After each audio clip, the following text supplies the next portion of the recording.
Good morning and welcome to Cook for Fun TV.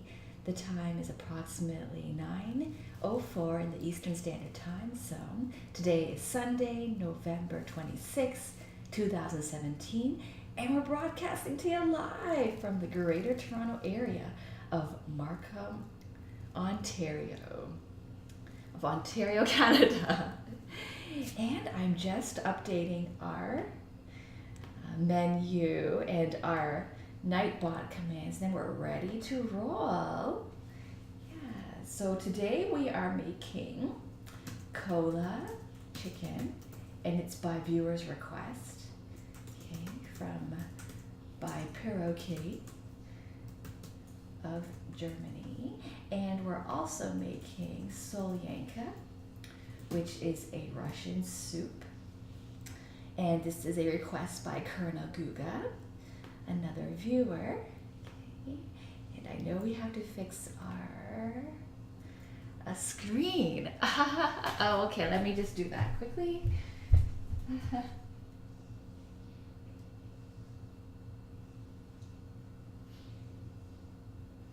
Okay. Okay, and I'm going to our Nightbots. I should actually open our Streamlab just in case you're talking. Streamlab. Okay.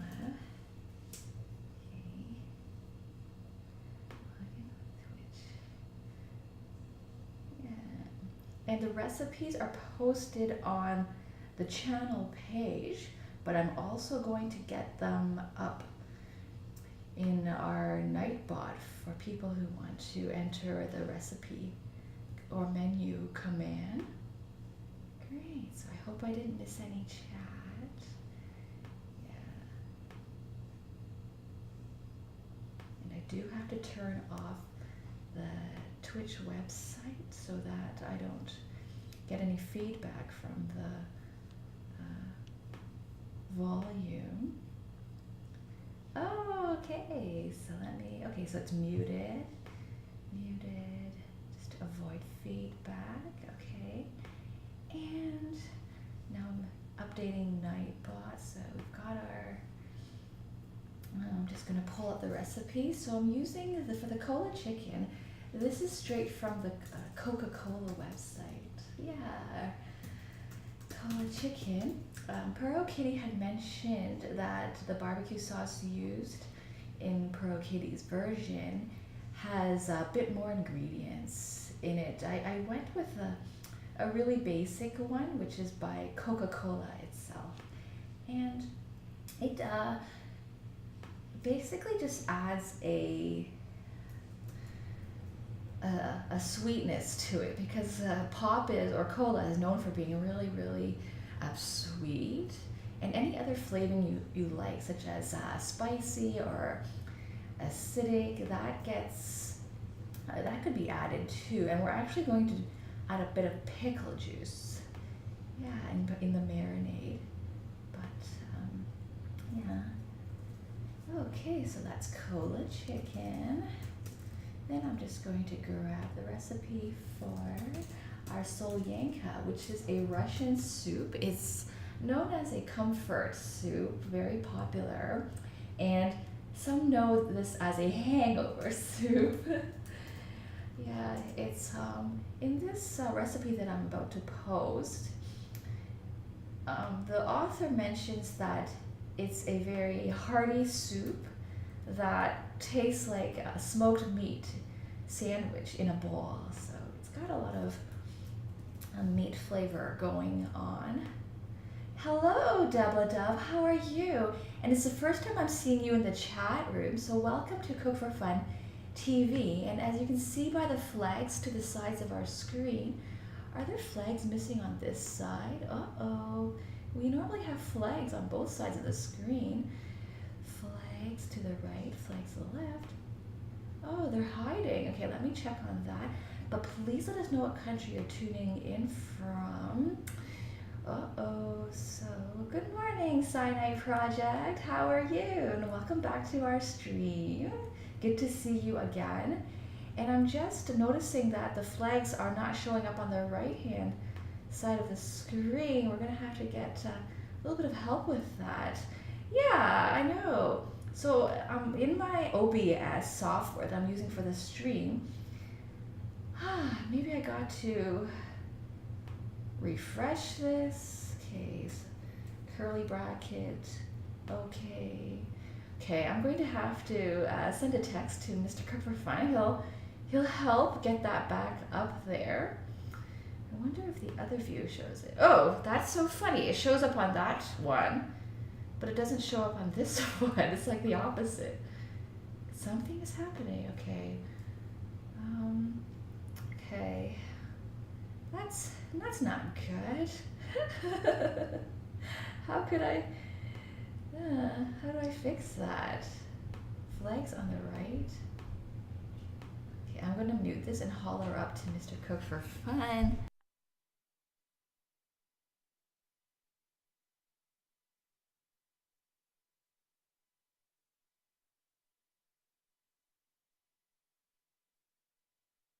Okay, so at some point during the stream, we'll get that fixed. Yeah, but let us know where you're streaming, where you're tuning in from. All right. So you might see some hands, but you won't see the identity of Mr. Cook for Fun. So on the right side, there's no flags, and then in the webcam view, it's the opposite. The left side, there's no. Yeah. So all right. So Mr. Cook for Fun is coming to look into that. He's a senior software developer. He's just keep doing your thing, and I'll talk to the viewers. And for the recipe, we've got. I'm going to multitask so that I have the two menu items cooking at the same time. So we're actually going to start by marinating the chicken, so they have a bit of time to absorb some of the flavors. And after that, we are going to start simmering down the cola sauce, because we need to get this can of cola into a thick sauce, and I rather have that reduced naturally than to add some thickener such as flour or cornstarch to get it fixed. So that's going to take some time in the background. So we've got the chicken that's going to marinate, we've got the cola that will reduce, and also while a bunch of that's going on, we're going to prep vegetables. Okay, so we're back on. Let's just see the oven view. All right, okay, let's get a round of applause to Mr. Cook for Fun. All right, we're back in business. Thank you so much, Mr. Cook for Fun. And I will let you know once the food's ready for you to sample. Yay, Deb, that's Pero Kitty. Hello, and this is a viewer stream. Thanks for recommending Cola Chicken. So we are going to feature it on the stream. Okay, great. And you're probably wondering, why do I have these newspapers on the countertop? And that's because before we work with the chicken, firstly we're going to cut the ends off of the chickens, and that's for our dog. Yeah, he's actually having a bit of an upset stomach lately. I think he ate maybe a piece of his toy or something, and his stomach isn't well, but I'm going to save those aside. So I was thinking the last time I had cut chicken backs for Winston. So if you're new to the stream, Winston is our Boston Terrier dog, and he makes a cameo appearance pretty much in every stream. And the logo is a picture of the dog, and yeah, it's actually a drawing because one of our viewers kindly prepared a logo during an actual stream, and we're using that. But he does make a guest appearance. So he's our dog, and he's on a raw diet, and he eats fresh chicken. Oh, Miss. Speaking of the devil dog, hello, sweetheart. How's your stomach? Come here. He's not gonna come because he's a bit suspicious. Thank you for your comment, Dabla Dove. Yeah. Our viewer, I think one of our mods mentioned, oh, when are we getting a logo? And then I had mentioned that Okay, I'm gonna try to scoop up. Okay. Okay. Just wanted him to say hi to you in case you hadn't met him. This is Winston. Yeah, and those are chicken. You're gonna get some chicken later. But first you gotta rest up. Okay. Right. Okay. Yeah, he's on a raw diet, so he really enjoys his fresh chicken treats. Yeah. I lost my train of thought. Yeah, so I'll keep going. Oh, so what language? Mr. Cooper Fun can program in a lot of language. The newest language now, he's working on Elixir, Elixir, but we had a cottage. Him and a couple of other friends and I went to the cottage. Okay, you want to tell me? He's looking at me. He knows. Oh, he's testing me now. Okay, C, C++, C sharp. There's a lot more. Okay, can you mouth? Can you? I can read lips. No, I can't. Go. Go. No. No. Node. Node. It's JavaScript. JavaScript. Whatever. What?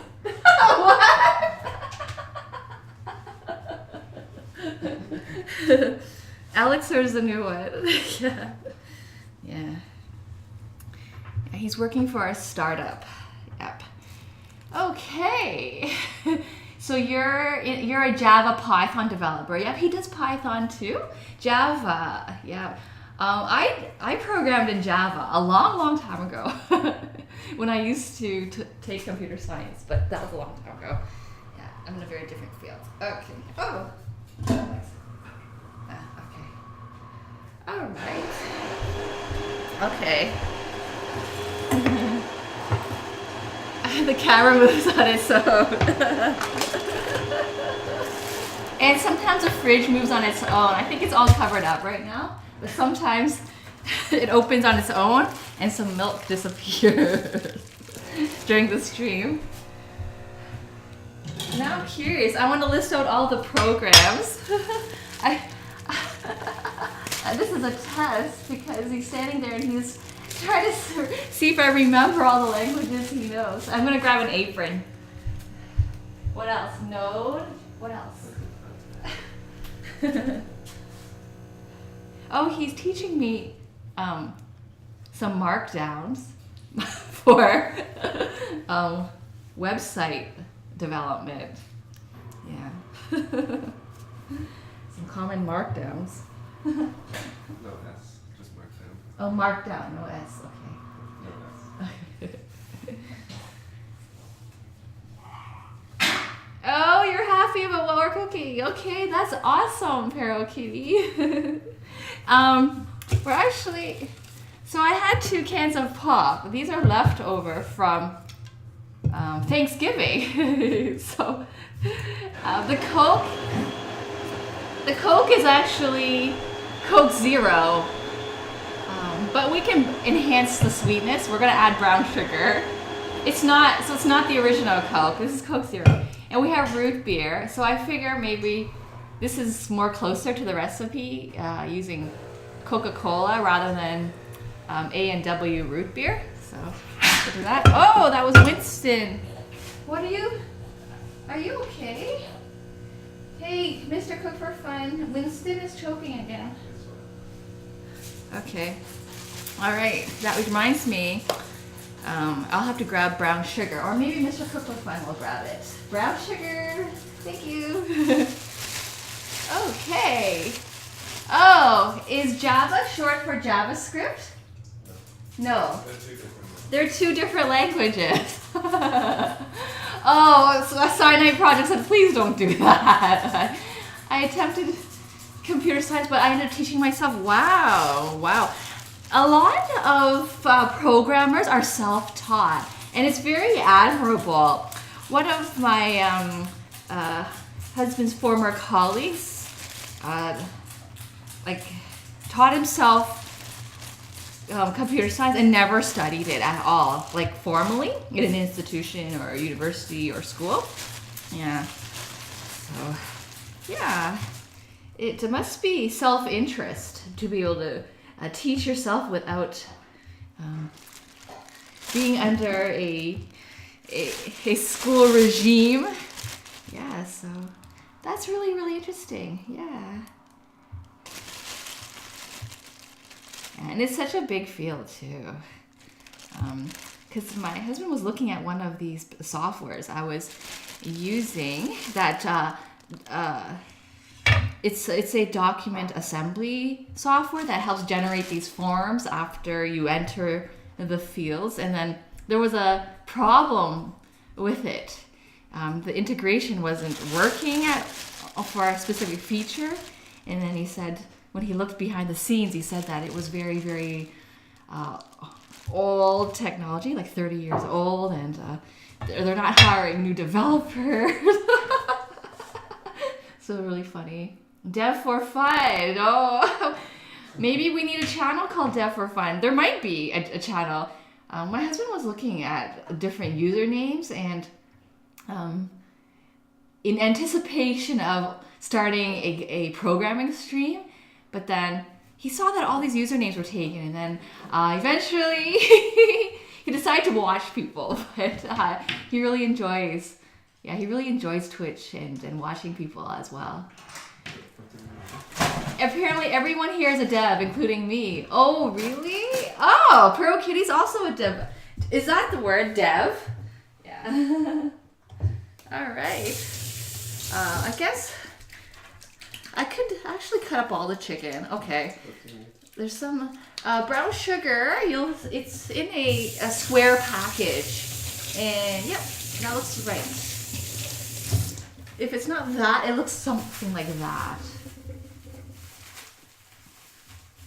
Okay, thanks so much for the brown sugar. I didn't need to wash my hands because we're gonna work on all the chicken. Okay, so first gonna cut off dog food. So yep, it's gonna be loud. Okay, and I just decided to line the counter with newspaper, so I can just throw it out afterwards and don't have to worry about all the salmonella from the chicken kind of contaminating. And last week I was cleaning for fun on screen, so just a lot easier to use newspaper.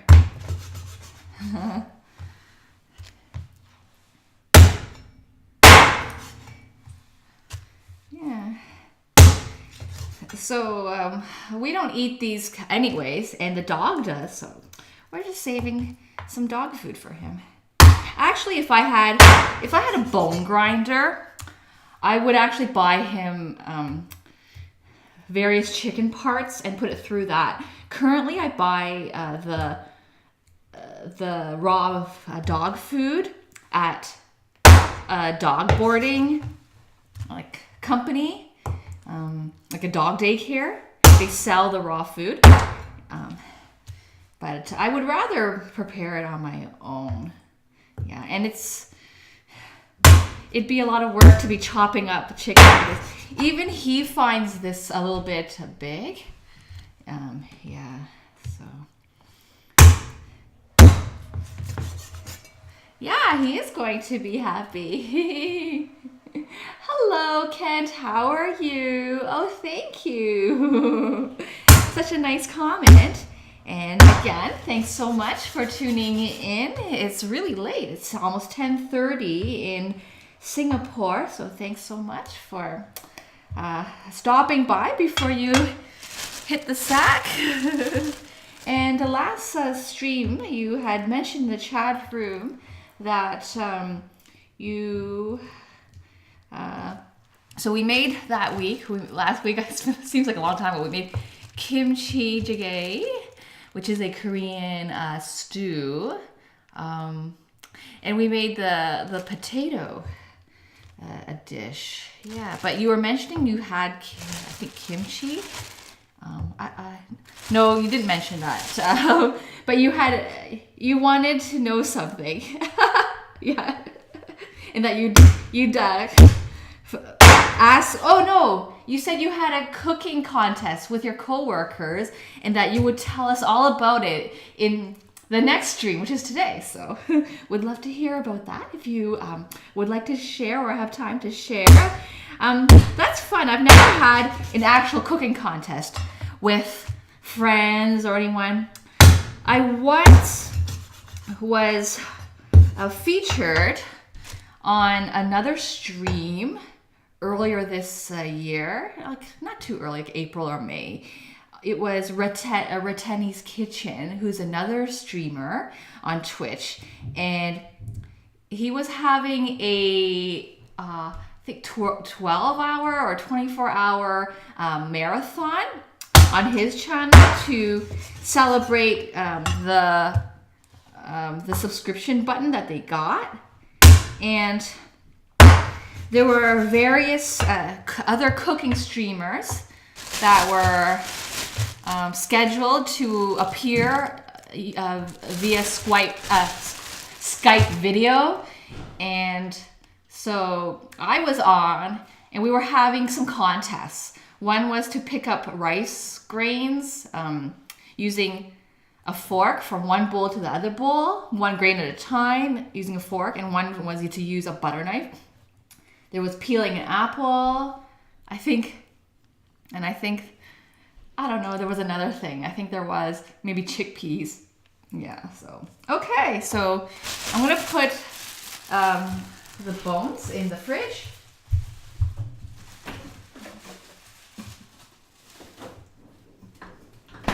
And get some paper towel and pat the chicken. Let me grab some more paper towels.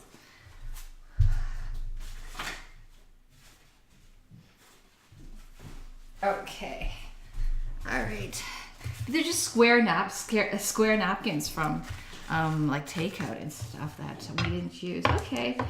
It's very, very wet. Okay. I'm going to have a bowl ready. And I also wanted to show you something. Just for appearances. I've got this. This is a Christmas plant. Yeah. My mom's good friend gave her a plant, and my mom started cutting pieces off of the plant so that we could grow our own, and it's quite nice. It's actually called a Christmas cactus. Yeah, and we're rooting them. And once the roots grow, I think it takes approximately a month for the roots to form. We can plant them. So yeah, we like plants in our home. So patting them dry. Very, very wet, my hands from. Yeah. Ooh, I'm sticky. Okay, I actually want to get some other stuff started in the background. So I'm going to quickly put a sausage on the pan. We're searing a sausage for the Russian soup. Yeah, and I would like to simmer down some of the cola.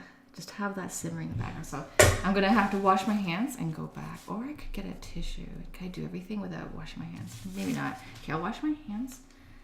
Yeah. Okay. All right. Mm-hmm.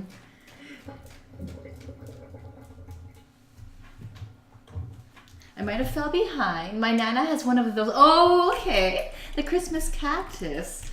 Yeah, it's. I've only come to know of this plant this year, and it's a really nice house plant because it flowers. We have a lot of house plants in here. We've got a money tree. We've got a spider plant. We've got potted herbs, basil, like Italian basil, Thai basil, oregano, thyme, sage, rosemary. We have some chili plants that are germinating right now. We have two types of ivy, English ivy, and then there's the other ivy, I don't know the name, but in India they call that the money tree, but it's like it's an ivy tree. So we've got, I guess, 2 types of money tree. We've got the one that is vertical, and then we've got one that looks like a vine, that they call money tree in India. We've got, we have a couple of palm plants. I don't know the types of palms they are. We have this other plant. Oh, I don't know what it's called. And a lot of these are air purifying plants too. So thanks so much for the follow, XF, and let us know what country you're tuning in from. Yeah, we're just talking about plants. And so this is our only plant that will have flowers.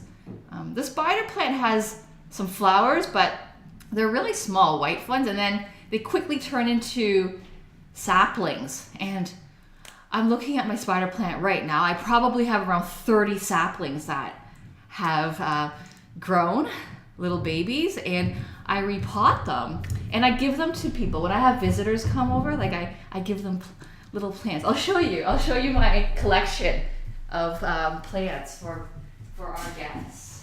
And I'm considering of having a holiday party and like giving these out. They're not that remarkable. So the spider plants, so these are just dollar store shot cups, and I've got 9 of them here. I have room to make a lot. I've got a lot more baby plants to make more, but I'll give away these before I pluck the other ones off. Yeah, and then we're thinking if we can find success in rooting these ones, these are really, really pretty, then it'd be nice to give away some of these too. And I think I might also root some ivy because it's really long. If I were to guess, I'm going to guess that 20 feet long are our ivy. It's sort of wrapped around different shelves on our bookcase, I guess. So, not really, it's more of an entertainment, a shelf. Yeah, because it's kind of fun. Yeah, to do that. Yeah. Do we name our plants? Oh, hi, Julianne. Nice to see you. And welcome to Cook for Fun TV. It's the first time I see you in the chat room, so welcome and let us know what country you're tuning in from. Is the plant soaked in plain water? It is. So there are a couple of methods to root the cuttings. The more popular method is to actually so my mom cut these. She just cut them, but the more popular method is to take maybe only 3 sections. So actually there might be these clippings might be too long, and I can actually separate them into quite a few clippings. So I think the recommended approach is to take a section that has 3 to 5 nodes. So I can take off like one here, and then this big middle one I can take off. Actually, each of them. So one big one here, and then there's one with 2 here, and then there's one with 3 here. I can separate them. I can just twist them off at each node, or sterilize a knife with rubbing alcohol and cut it cleanly. But you don't have to get that complicated. Just keep it simple. And then here, there's another multi-sectional branch, I guess. So we could probably get 1, 2, 3, 4, 5, 6, 7, around 7 separate plants from this. They might not all survive, so it's good to have more to work with. And the recommended method is just to actually let it sit and dry for a month. And at the part that's cut off, it will callus. That's the word. It'll callus, like these little bulbs will form. And then you put them in soil. But then I also read that some people have tried putting them in water, and I like rooting in water because you can see the roots, and apparently the roots are longer when they're in water. There's this forum called Houzz, Houzz. They focus on home interior design, but they have a gardening section. And there was a a contributor or a commenter in that thread who took a picture of rooting it in water versus like dry rooting, and showed the difference. And the one with water had longer roots, but the more popular method is to air dry it. And then the other one is just stick it in soil. That's kind of dry, not very wet.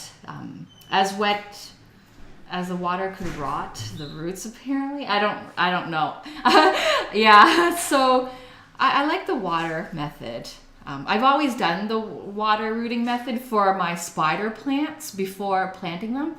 So I'm just used to that. So I'm going to do the same. I mean, I have so much to work with because each of these cuttings have so many nodes that I can separate them and just have like tons of plants. So I can try some where I root them in water, and some where we root them in the air, and some where we just stick it in soil. So yeah, we'll see. If we have time, we can do a bit of that. Ooh, I got some meat on my elbow. That's not good. I'll have to not roll down my sleeve. So, I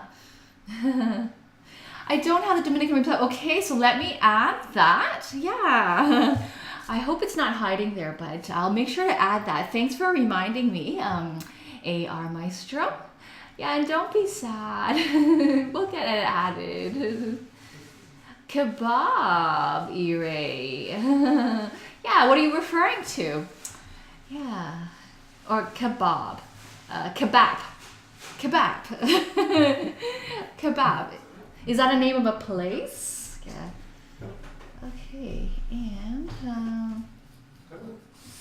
you would like one? I would like to give you one. Yeah, I think these plants make really nice gifts. Yeah, you're giving someone life. And then it will grow and it will blossom. And I'm excited because we have so many houseplants, but this will be our first one with flowers. So, and my mom's plant is blossoming with tons of flowers. Some of these actually, I don't know if you can see, it's a little bit far, have buds. Yeah, you can see, have buds. So apparently when they have buds or flowers, they don't root very well because the plant will try to transfer most of its energy to the flowers rather than for rooting purposes. So yeah, so some of these won't work, but we really have a lot to work with. My mom, she just started snipping away. Like she wasn't thinking about, giving me sections, and she trimmed quite a bit of her plant. Yeah. Oh, the name of your banana plant is Banana Split. So you're living in a climate that's warm enough for banana. Is this Germany? Oh, can you show me? Here, give it to me.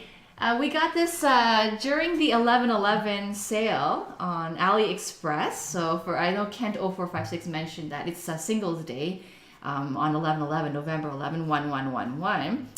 There's a big sale in in a lot of Asian countries, and so this is Winston's toy. It just came in the mail. Yeah. Yeah, this is his second one of the same toy. We quite like it. I think it's pretty nice, like the denim. Yeah, he's gonna rip it up in a day. Okay, thank you. Banana Split. Okay, I'm gonna turn on the heat so that we can get the sausage cooking, and also I'll just take you guys over to the stove top so that we can get the sausage heating and also the cola simmering. Okay.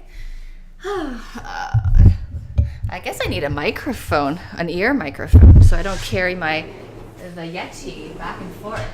Okay, I'll just give that a little tilt so you can see. This was going to be for the soup, so I'll grab quickly another one for the cola sauce. All right. It's such a good idea, though, to use cola because it's practical and it's flavorful. It's going to work. Okay, so I'm going to have the back burner for the cola on a medium heat. I normally have high is preferred if you want it to really simmer down, but I'm going to have my back to the stove for most of the stream. And it says a whole can, huh? Okay, let's do it. Yeah, we do have quite a bit of chicken, so we do have to add other ingredients, but I'll just get the simmering started. Yeah. Maybe I'll do medium high. Yeah. Okay, great. And then we're going to heat up this sausage.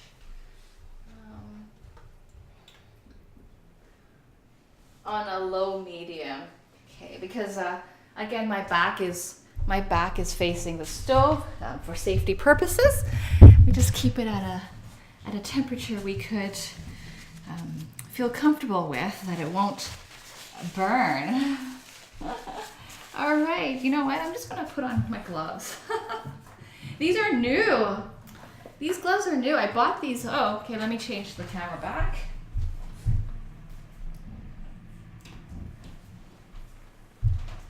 I bought these gloves yesterday for $1.99 Canadian, $2 Canadian. So that's about maybe $1.70 US. They're on special and they're pretty durable. All my gloves, they break so fast, so I'll just pat them.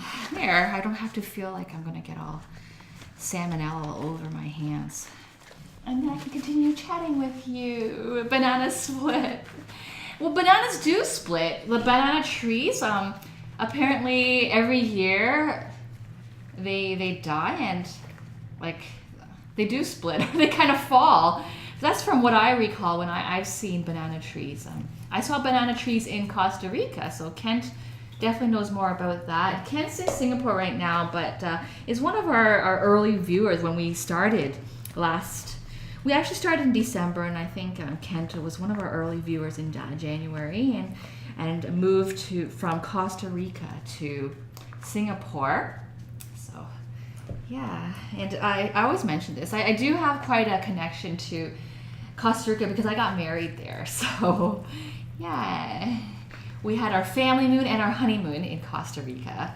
Family moon because if you call your relatives and your family to fly to a destination wedding, you have to plan activities for them after to enjoy while they're there, since it's such a long trip. So that was a family moon, a word that I made up.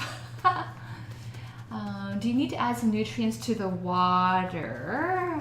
I don't, and I never have when I rooted my spider cuttings, spider plant cuttings. If you're really into horticulture, I think if you go to the nursery, the garden nursery, you can buy all kinds of things. I've always really kept it down to earth and easy, so I'm just using regular water. And apparently it's supposed to be a very easy plant to propagate. So yeah, and I'm a very practical person too. I don't really like to get all complicated. Yeah, so I just use regular water. But we'll see.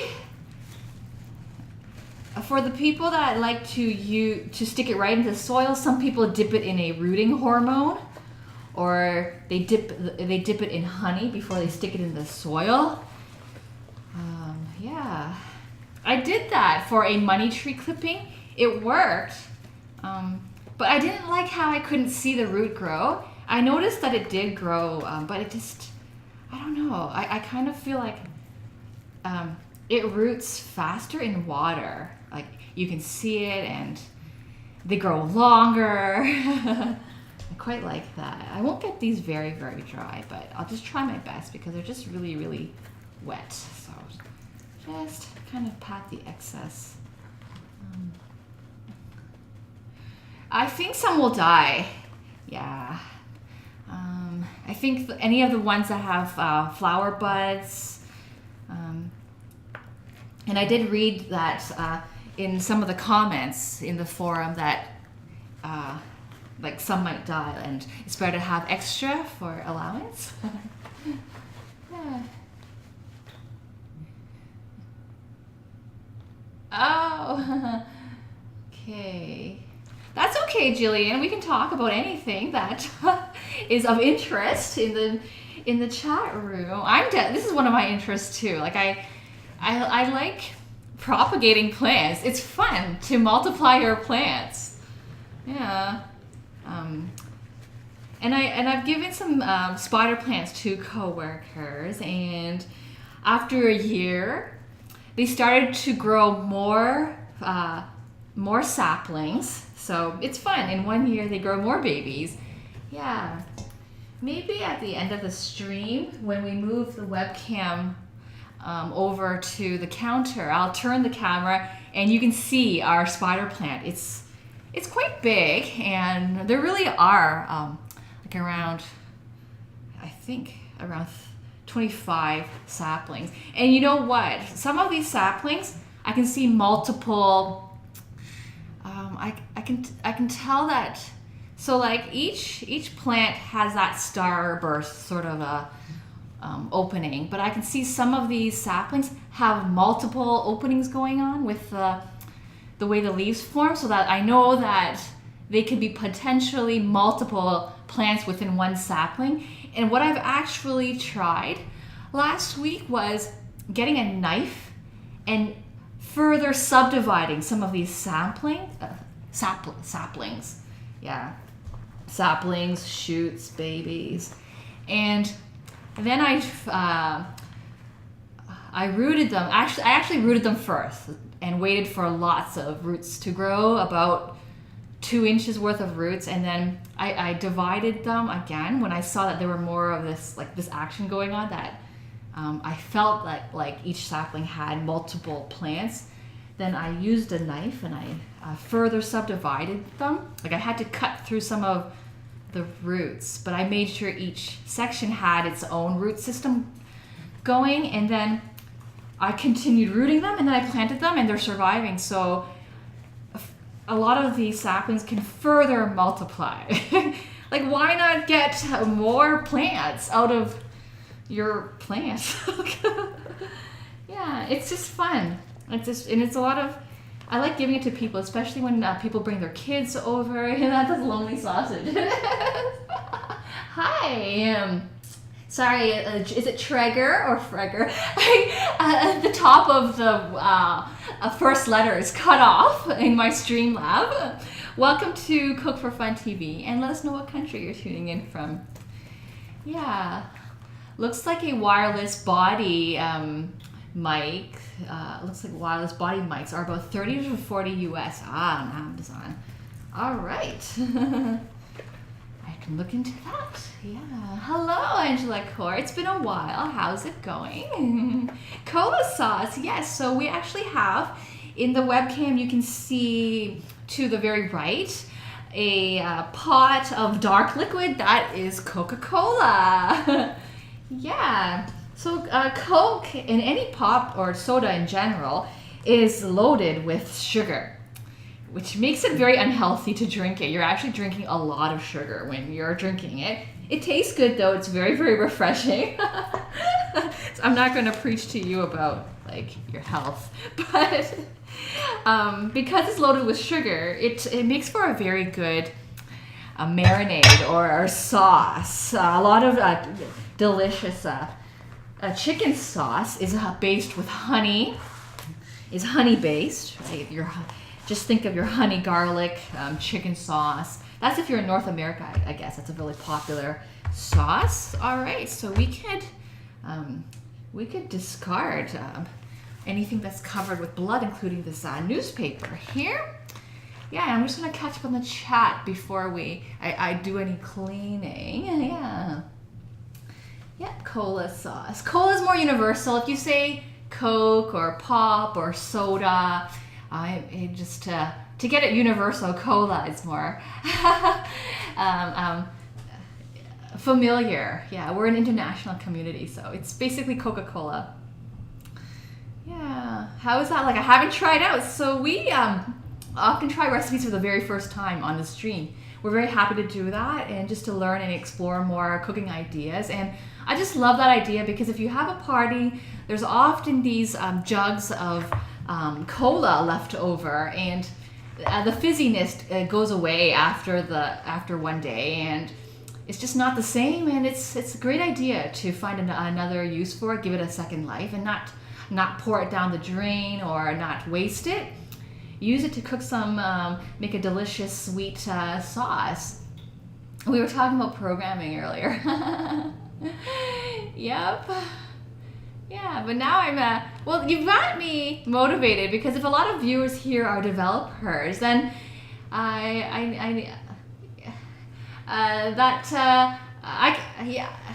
an incentive. Like, that means the people I'm surrounded by, my husband and the viewers, developers, it sort of gives me an incentive to learn more on this topic so that I could engage more. Often my husband tells me about what's happening at work, and I listen, but I can't really understand because it literally is a different language to me. But I should get more knowledge, especially now that I'm learning Markdown for a website editing. Yeah, and I did once upon a time take computer science in school and learn Java and C and C++. Those were the days. But yeah, so okay, you guys have given me some motivation to explore a new topic, especially since it's something that is that a lot of you here share in common, if not all. Yes, it is. I grow my plants for a couple of years now. The main plant is quite tall now. Eventually, I cannot let it keep growing. I got another 2 that grew tall. Oh, okay. Okay, and what type of plants are these? There's so much literature out there online about how to care for plants and propagate them. But our ivy is over 20 feet long. It just keeps growing. Maybe I should root some. Hi there, Kerf Wayne. Thanks for tuning in, and welcome to Cook for Fun TV, and let us know what country you're tuning in from. So I'll remember to add the Dominican Republic flag. If I should remember. If I don't, you have to whack me. Not with the cleaver, though. Yeah, hello, Colonel Guga. Yeah. And we are making Solyanka. Yeah. We're putting our own twist on it. Ooh, we're going to add some pork and beef blood to it. Blood pudding. Yeah. All right. So you smoke it when you cook the chicken. I'm not, so we're just working with stovetop, no smoker, for this recipe. The recipe that I actually posted, if you type !recipe, is a baking recipe, but we're doing this on stove because I'd like to sear the chicken skin. I prefer that over baking chicken. I like, especially the recipe said to bake it right in the liquid, which means your skins they won't turn out crispy. I like to brown them a bit. Hello, Wolfie Hound. It's been a while. How's it going? And how are your pottery endeavors? Yeah. Well, thanks, Colonel Guga. I normally do that if I have the ingredients, and as you mentioned, Solyanka is best of the best. Actually, I looked it up. It means everything but the sink. It's sort of like adding everything in your pot except for the sink. It's a combination of the best, which sort of allows us to give us our own twist. We're adding blood pudding to it. What is why is there a piece of chalk in that pan?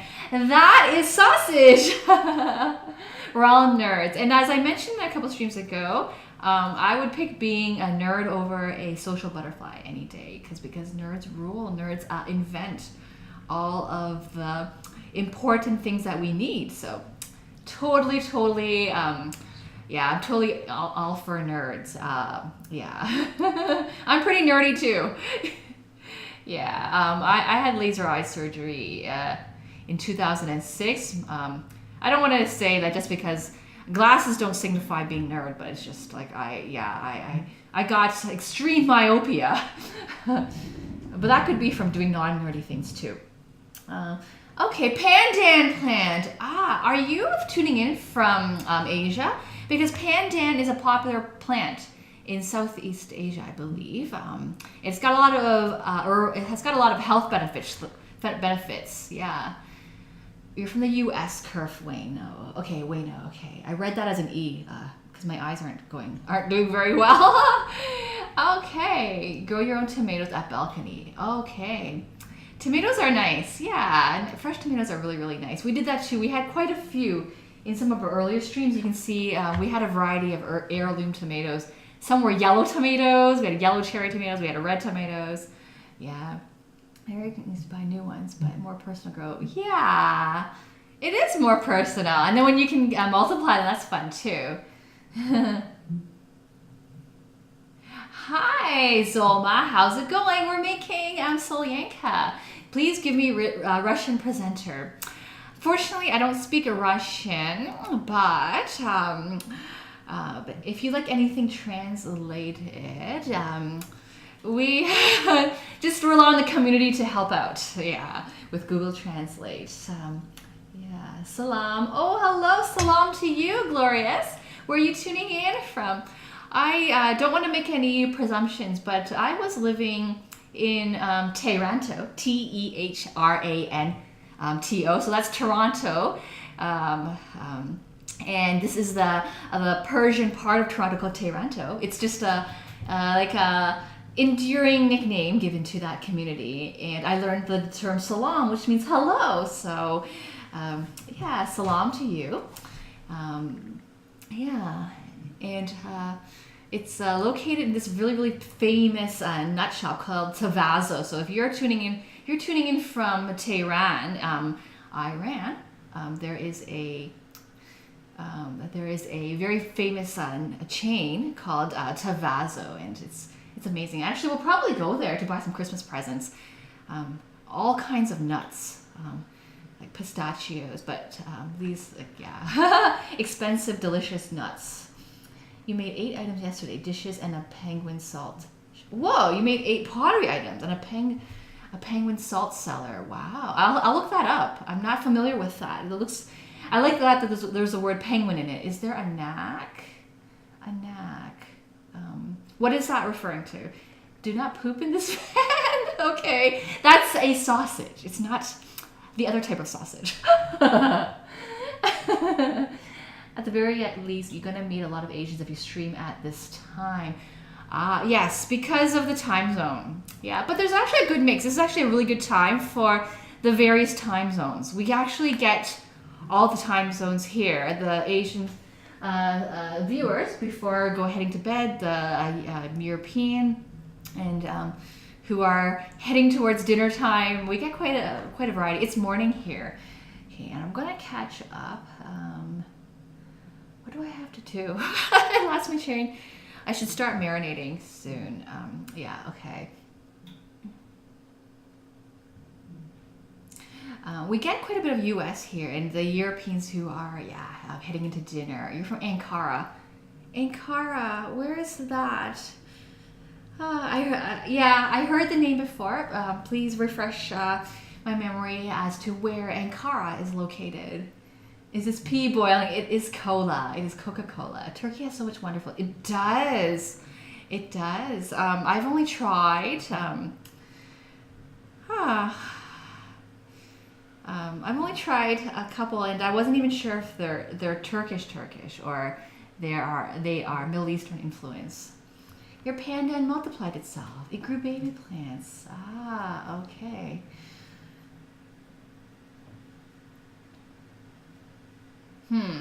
It died. Well, I'm at least you have quite a few babies. That will happen. They don't always survive, but yeah, there's a 3-minute delay. It could be my talking that I'm not caught up in the chat, but we're all plugged in. In the past, I've had my power cord not plugged in and running off battery, my laptop, and that caused delay and a lot of pauses, but we're plugged in, so could be me. It's a salt cellar. Okay, that whole salt that you spoon out. Okay. Oh, I know. We have a salt pig here. We have a salt pig. So, okay, and you have a salt penguin. Okay, got it. Okay, you're from Turkey. Awesome.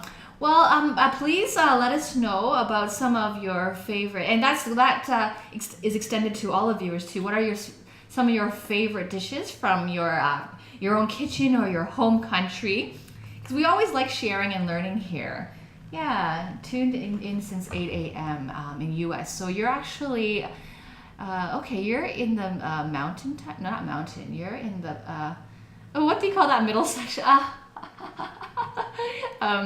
You're 1 hour before me. So I'm in Eastern Standard Time Zone, same as New York. So you're in the middle.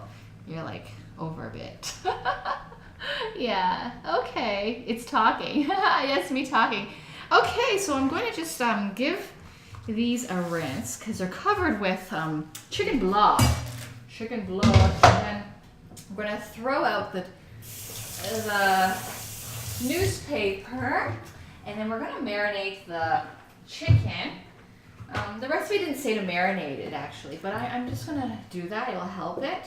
I'm going to marinate it with some olive oil, sesame oil, pickle juice. Yeah, pickle juice.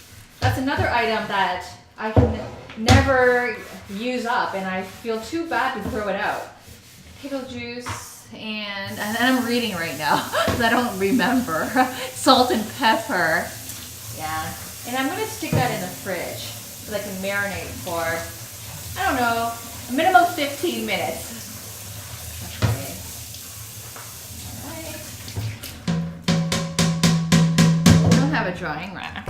Okay, and wash the cleaver. You should ignore trolls. Else you'll encourage bad behavior. Yeah, that is true. Calling out trolls doesn't help the situation. Not my home country, but I would love see you cooking enchiladas. I haven't done that. I've done tacos. Yeah. Yeah, we can do enchiladas. Yeah, we're overdue for any type of wraps here, so I think we should do it. Yeah, okay. And keep the suggestion coming. So we've got enchilada. I might even grab a pen so I can write it down. So I'll do that after I get to this. There.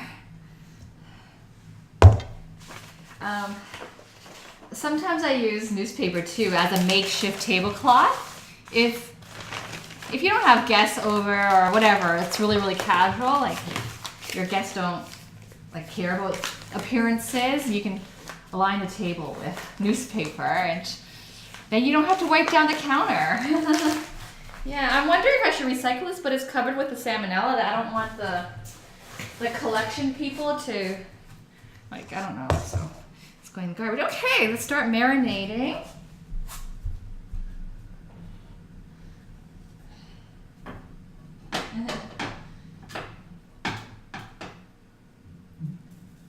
Okay, I raised the heat for the sausage a little bit. I lowered the simmering cola. We've got some olive oil, and I always show this off on the stream that I use a sriracha bottle for my oil. I just love the spout, and it also keeps like the oil doesn't tend to trickle down the sides, and I hate that when you grab your oil bottle and it's like greasy on the sides. So I've got some sesame oil here. I'm gonna get our salt pig. Yep. So this is a salt pig. A wolfie hound made a salt penguin. This is our pig. Like oink oink. Yep. And this is Jamie Oliver brand. This is not my doing. I never buy brand name stuff, but I inherited it. But so if you ever want to create them and sell them, you can say it's people who are into, you can sort of charge a premium or not. You can sort of advertise that it's designer inspired or chef inspired, and then that could help you sell it. Okay, and I hear that sizzling, so I'll watch that. Salt and pepper, pickle juice. Lemon is often used, and we've got lemon, but I really want to use up pickle juice because I like to use up ingredients and not let them sit forever. Okay, so let's just do that, and I'll grab a wooden spoon.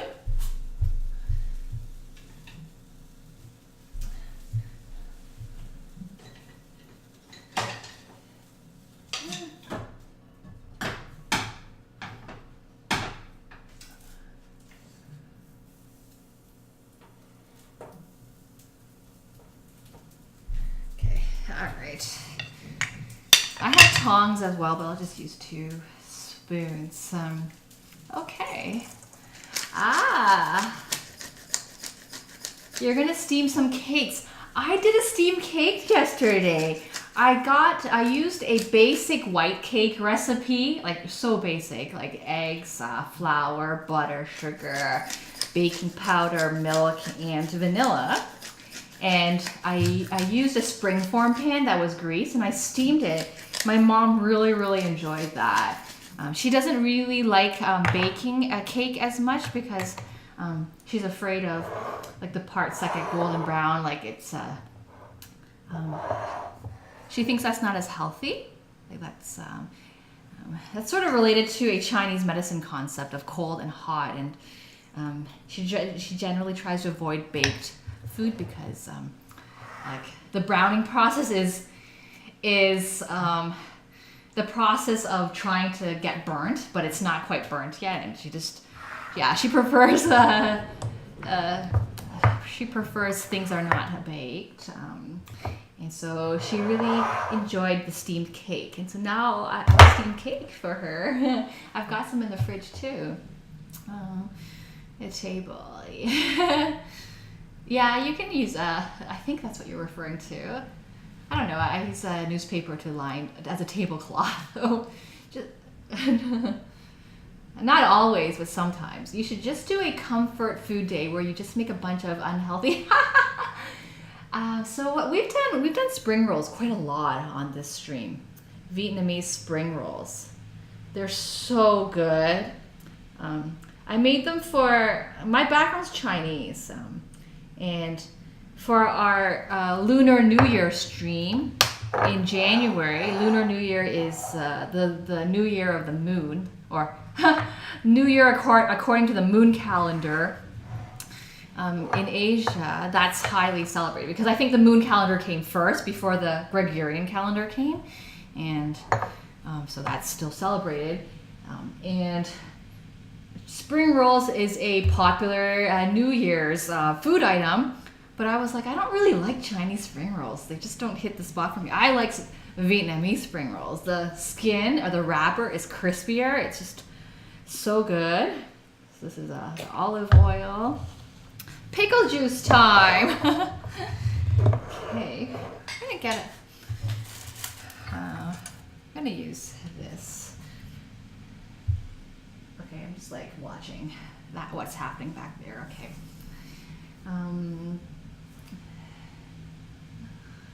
Pickle penguin patties. Did I miss something in the chat? Hope not.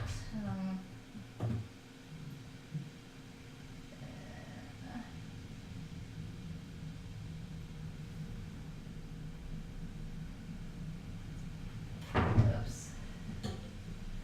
I might have. Yeah, I think so. I think this is the nose. Okay, I'm just gonna get some pickle juice. It's my lemon juice substitute. I just want to get rid of this. That's just shy of a quarter cup.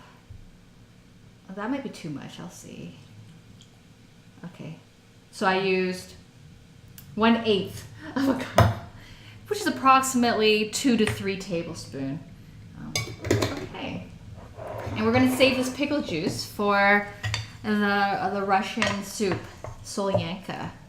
All right, and we're just gonna toss this. And then I'm gonna stick it in the fridge for at least 15 minutes, even longer, depending on how long it takes me to do the other stuff. So these are funny. These chicken legs, they have no stumps. Because I cut them off for Winston, our dog, to eat. He's on a raw diet, and he eats that, and he enjoys that. Okay. No problem. Someone was telling me 2 days ago that some people are not going to know how to handwrite in the future because in schools, students are doing their homework on computer and there's more laptop usage, and yeah, so I wonder. I actually have trouble writing cursively. I like printing. I can write cursively, but I don't always connect them properly because I'll do a mix of cursive and printing. Yeah. I worked for a real estate developer before, and the founder is from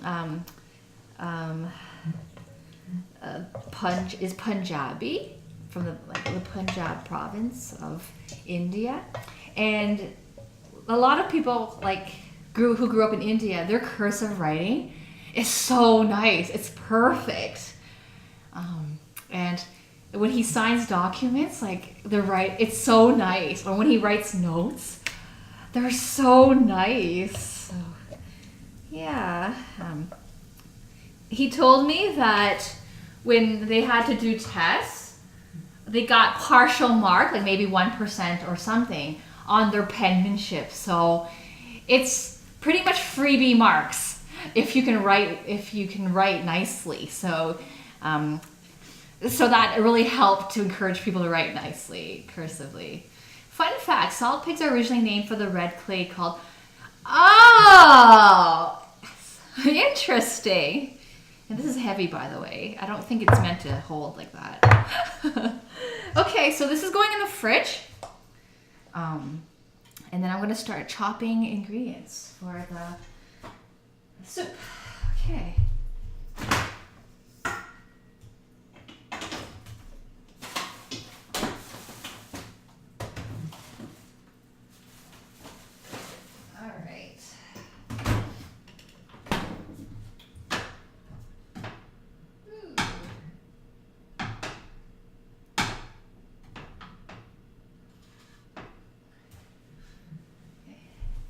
I'm just searing it. I'm going to add a bit of oil, actually. I'm searing it, and I'm going to actually boil it with the soup so that some of the meat flavor goes into the soup.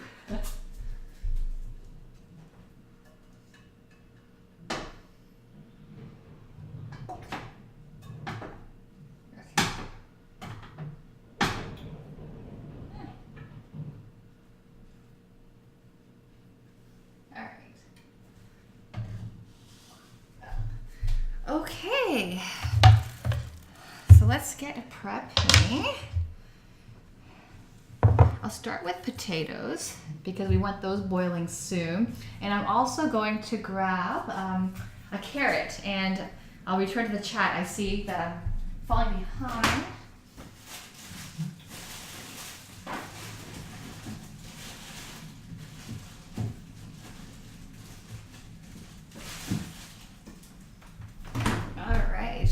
Oh, let's put the flour back into the, because it's nice.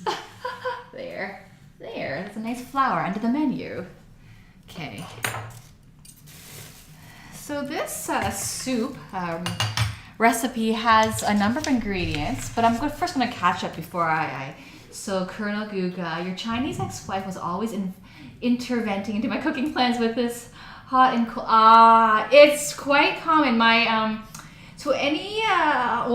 Practically all Asians who grew up in that society in Asia, like my parents, they pretty much grow up with that hot-cold concept. And they talk about it. They talk about it at work with each other. Like, if somebody's not feeling well, people will say like, oh, have you tried this? Like, always talking about different remedies is quite popular. Yeah. Oh, so pig clay. Okay, I'll look into that. I wonder if this is actually made of pig clay or yeah. Probably not, because nothing's original anymore. I'm the font of use. No. No information is useless. One of my teachers once told me that you're learning every single second, even if you think you're not learning. And it all adds to your foundation. So don't say it's useless. I was thinking, why chop off the ends? Oh, okay. You're referring to the chicken. It's for the doggy. Hey, Winston. I'm saying that because We had Winston, our Boston Terrier, make a cameo appearance about 15 minutes ago. He'll probably come back. OPS burned a little bit. XD. Is it burnt? Oh, it's a sausage. Ah, there. We have a nice golden brown going on. Sorry if my voice is sounding distant. I walked away from. Like that. We're just searing it.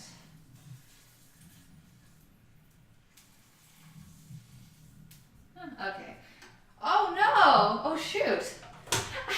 I burned the cola! It burned! Oh, that's horrible. It just burnt. I thought it was simmering and it just burnt. Okay. So, that's pretty bad. Okay. I turned up the heat thinking that, oh, it's not reducing fast enough, but it certainly did reduce. So, okay. Uh-oh. So we actually burned the cola. Okay. Wow. Okay, so apologies, Pro Kitty. We're gonna use the root beer now. I burned cola. Okay. We're going to use root beer now.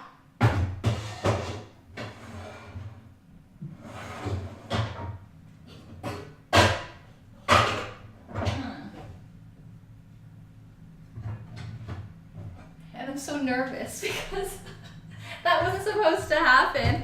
I didn't think that it would just boil out that quickly. It takes very long. Yeah. Okay. So we're using root beer. And I'm gonna have it on medium heat or maybe even low. Well, thanks for your support, Jillian. Wow. Maybe the fizziness helped, contributed to that. Okay.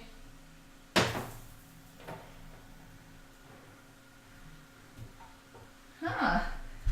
I'm just perplexed at how fast that happened because water doesn't boil out that quickly. I wonder if cola reduces at a different rate than water. Because if I were to boil this much of water, it wouldn't boil out that quickly. So, okay.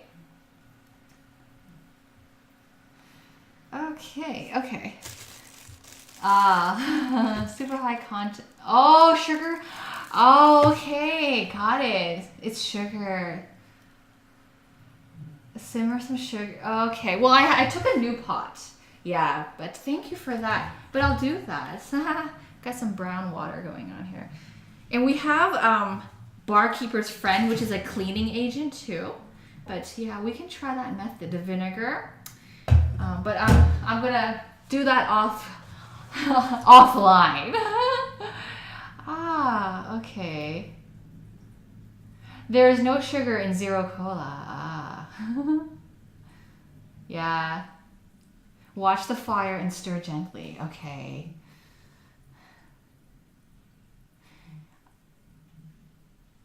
Oh, oops. You did the same too. Well, okay. I'm grateful that people on this stream are nice because I can imagine that I'm inviting attacks by having that happen. But okay, so let's monitor that more carefully. That's a lesson to learn now. Cola sauce is now going to be root beer sauce. Okay. Hope that doesn't bother you too much, Pearl Kitty. Sorry for your frown. The corn sugar.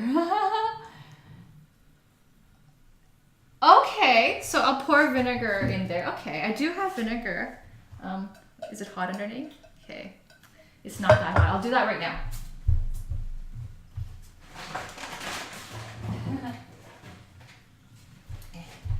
Here we got our vinegar. Okay. And I could simmer it on another, I don't know how much. All right. And I'll simmer it on another burner.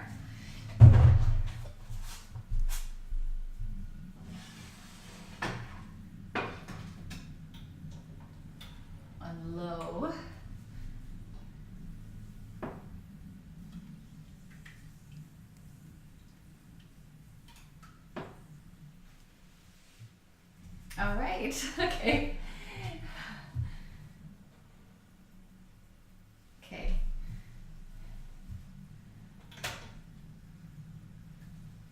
Okay, everything's on low now. Okay, we're back in business.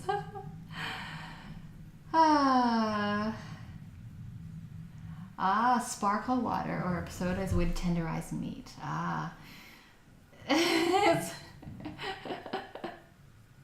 Yeah, maybe because I'm too focused on other things. Elmira. And by the way, I forgot to say hi to you. I knew you joined, so thanks for joining us again, Elmira. Hope you're well. Yeah. Okay, so we'll keep stirring it. Okay, sure. Okay, timer.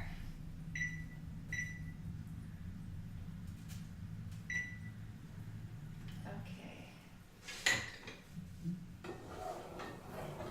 Okay,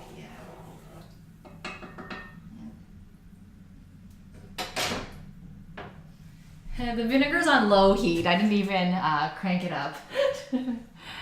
Okay.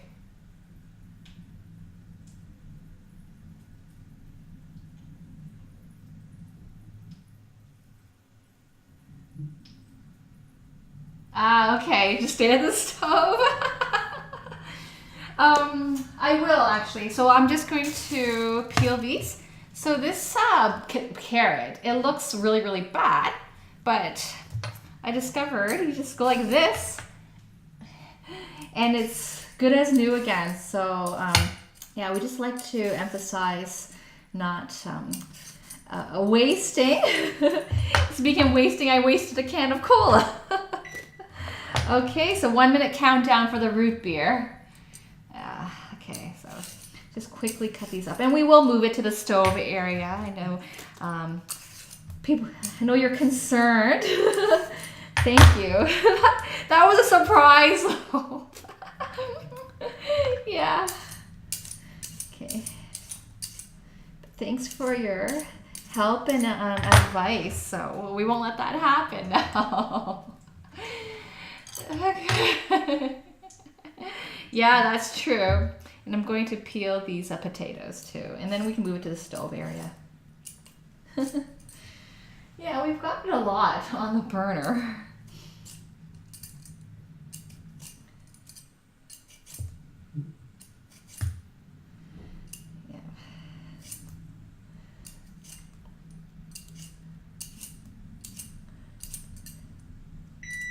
All right, so 2 minutes is up. Time to check on the root beer.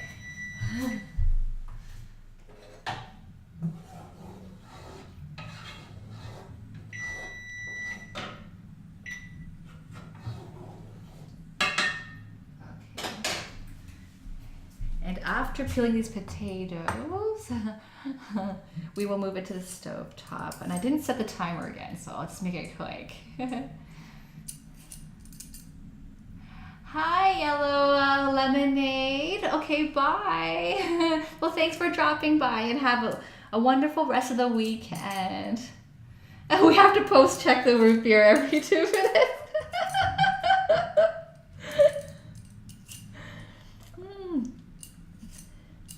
That really boiled down fast, like so fast. Wow.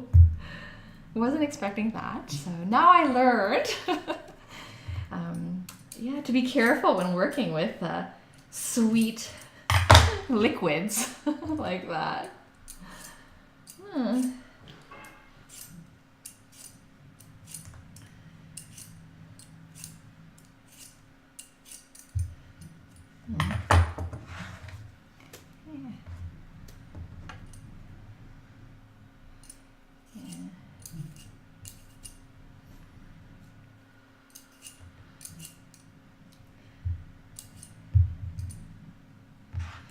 Oh, and we also have to get the chicken cooking too, so we will be heading to the stovetop shortly. Yeah, but it's still marinating in the fridge. All right, okay, we're gonna move everything to the stovetop, and nothing will burn this time. Knock, knock. knocking on wood, meaning don't jinx yourself. Okay.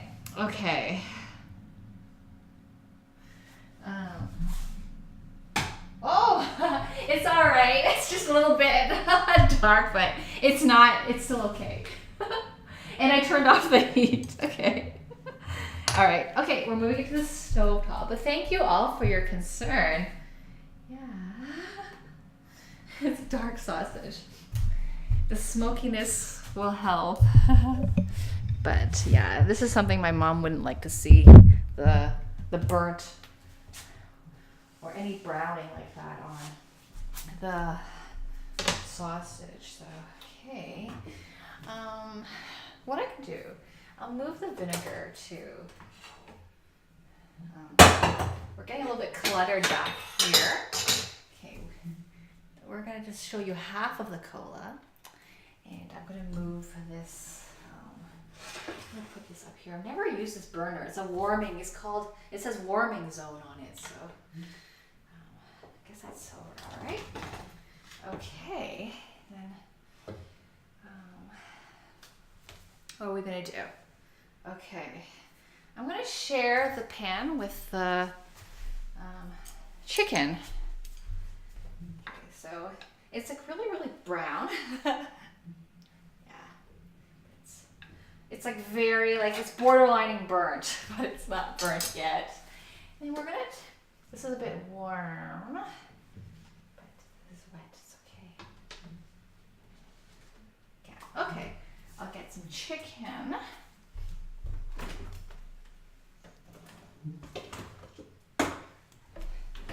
We have our chicken, you can see. Oh, you can't see that. The chicken and our splatter screen for the chicken. I'll take the sausage out. Yeah, but that's gonna go into this. That's gonna go into the soup, and then I'm gonna cut it up into chunks. All right. So heat up this oil on minimum, and I'm just gonna chop up the ingredients for the soup. Okay.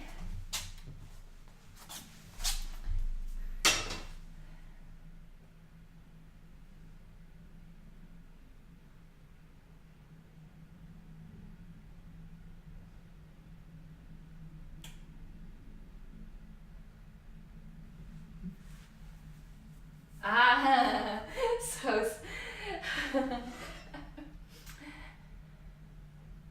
Cyanide Project likes almost burnt sausages. Well, thank you all for your kindness. That's very encouraging because it's somewhat embarrassing to burn the cola on screen like that. Yeah, so I'm just chopping up these carrots. And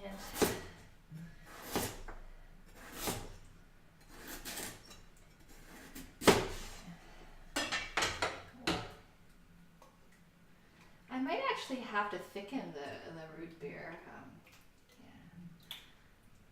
Okay, as long as I don't burn the bottom, just shake it. Okay.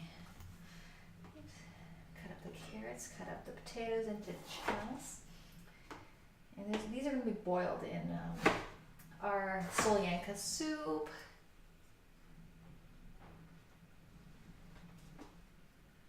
And good morning, Nellie G. How's it going? A lot has happened if you just joined.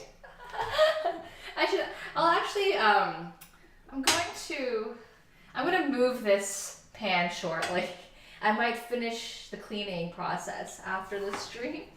I'll need that burner for the cola, and I'll put the soup over here. I'll do that. Yeah, so I need my space. All right, so that's potato, carrot, and we've got onion. And I'm going to start heating up. Oh, I need to get some more onion. I'll be back. I'm grabbing another onion. It does look dry. Yeah, there's not a lot of vinegar in here. Just a bit. I figure it's just... Does it need more vinegar than that? Ooh, that smell. Yeah. Oh, I actually see some of the burnt coming off. You won't be able to see because I see some burnt bits coming off. It does help. Okay. All right, I'm gonna grab an onion. I'll be right back.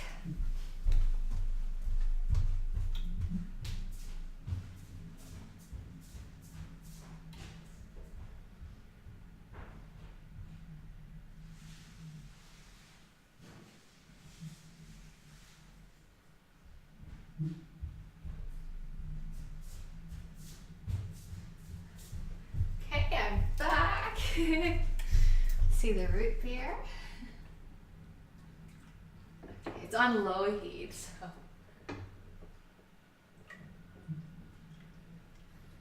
Okay.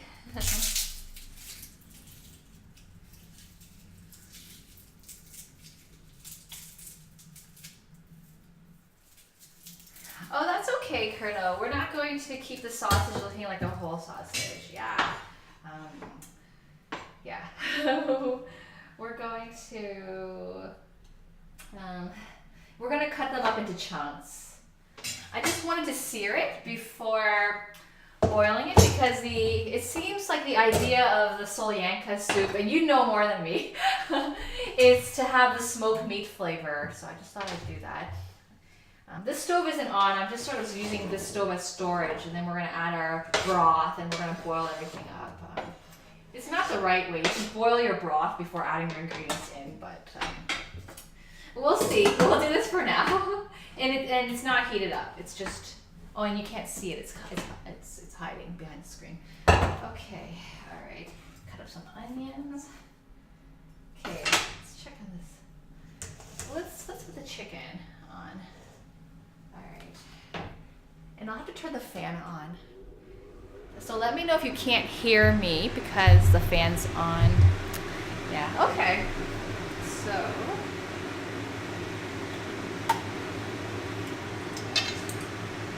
gonna add the chicken.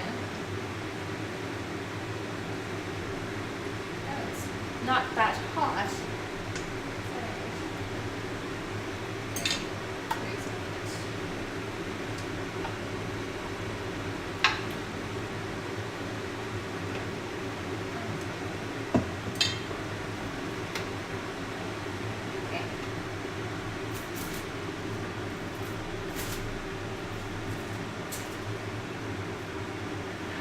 I didn't turn the burner off of the vinegar pot.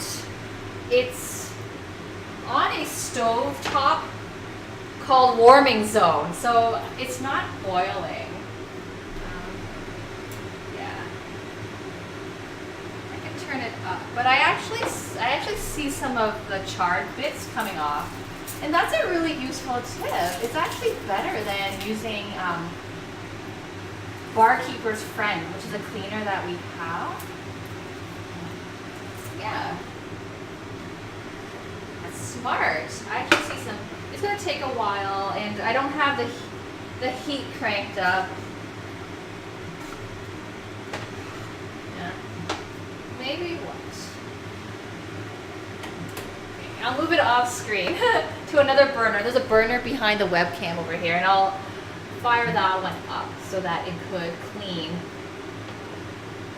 Okay. All right.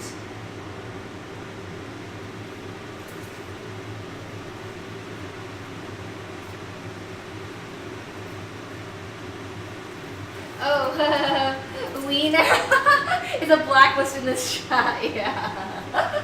Yeah. I have a few words that are blacklisted.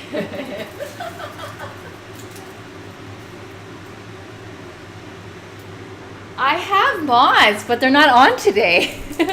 I'm actually looking for new mods, so if there's any interest, let me know. And yeah, I might be adding some more mods. Yeah. And it's never a strict commitment.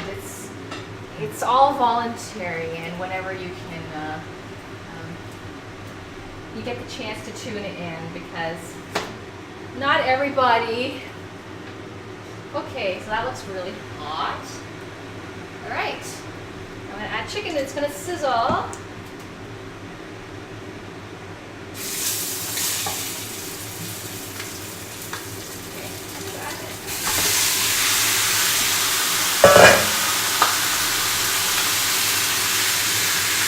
And I turned it to minimum heat.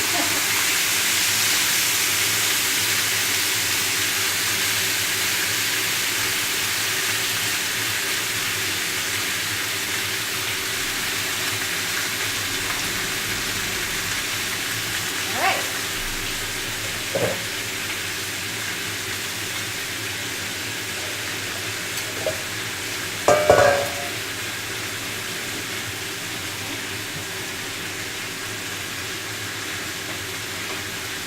Okay.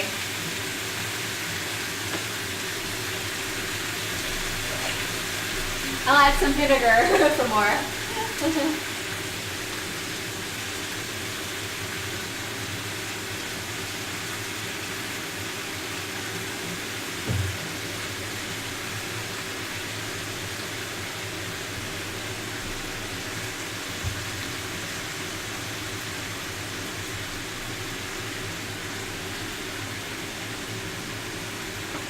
Yes, the auto mod messages disappear. Yeah.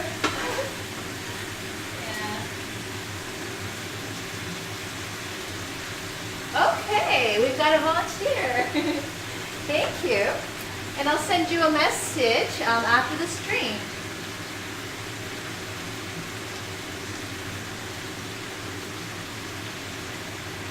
Ah, your lizards eat chicken too.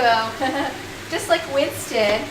It seems like a lot of animals eat chicken.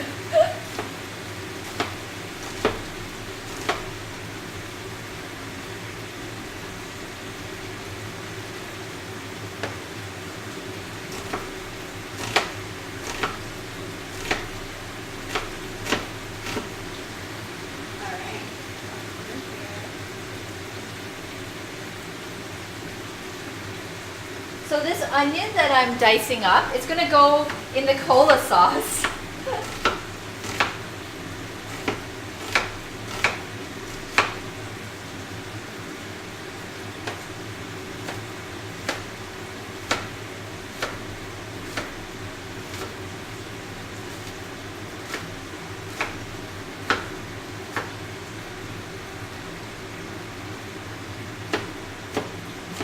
And how are you going to prepare the chicken for yourself, Wolfie Hound?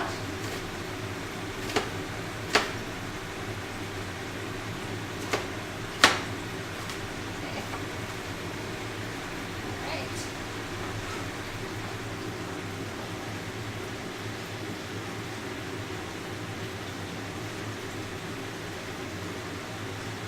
All right. Your lizard swallows chicken legs whole. Wow. How big are your lizards? I'm kind of thinking that the onion should go in the chicken to sweat. Eventually I'll add the cola to the chicken. It is a bit stuffy in here, but I think it'll work. So, okay. I'll make a little hole. Add some here.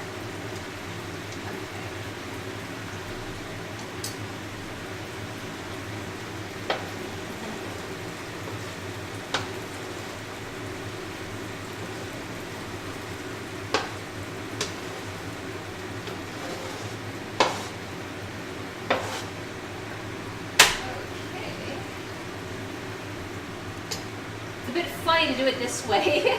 It's a bit stuffy here.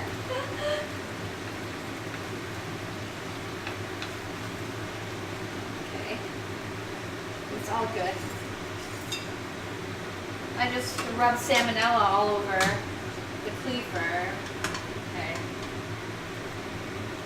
Alright.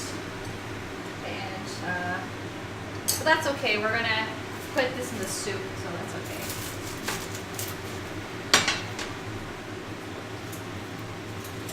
Wow.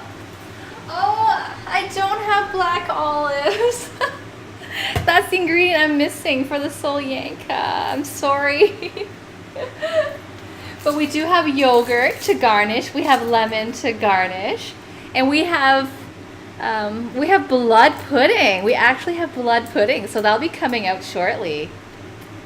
Yeah. And blood pudding isn't in the recipe. I just thought, in the spirit of putting everything in the soup, as the name Solyanka implies, everything but the kitchen sink, I thought we'd try to put some blood pudding in there. Yeah. And I wanted to eat blood pudding yesterday, so I decided to buy some and add it to in today's recipe.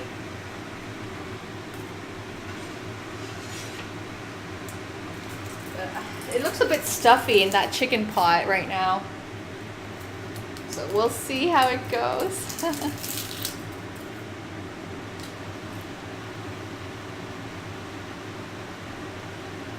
Her name is Mogi. Ah, she laid eggs. Wow, 3 babies. Wow. That's so cute. Hello, Setha, how's it going? And welcome to Cook for Fun TV, and let us know what country you're tuning in from. Yes, actual blood pudding. It's not, I'll show you what it looks like. It looks like tofu, but it's blood color. Yeah. All right. And this onion is for the Solyanka, so I'll just cut them into wedges.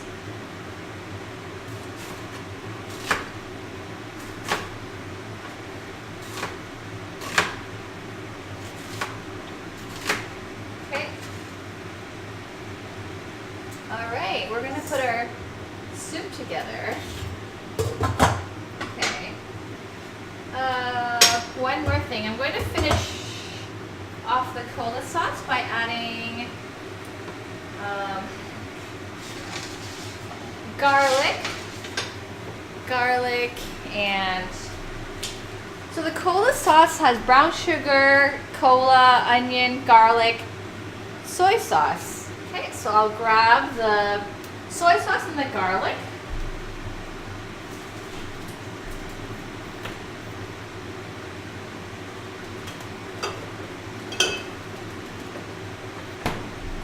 And again, I like to use these sriracha bottles. They're just great. I find my soy sauce bottle always leaks. So, yeah. So we've got these twins. We've got these sriracha bottle twins. One for oil, one for soy sauce. Yep, we've got blood cubes. They don't taste like blood. They don't have much of a flavor. It's about texture. It kind of, so it's more firm than a tofu. It doesn't break the way a tofu would break. But when you bite through it, your teeth go right through it. It doesn't have any resistance. It's not like Jell-O where when you bite it, it's sticky. There's no resistance against your teeth. Your teeth go straight through it, but it's firm.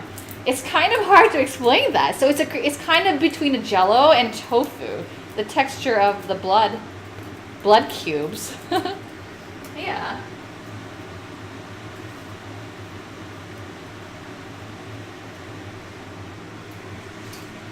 Yeah. So we'll have the soup boiling so that the blood cubes are cooked.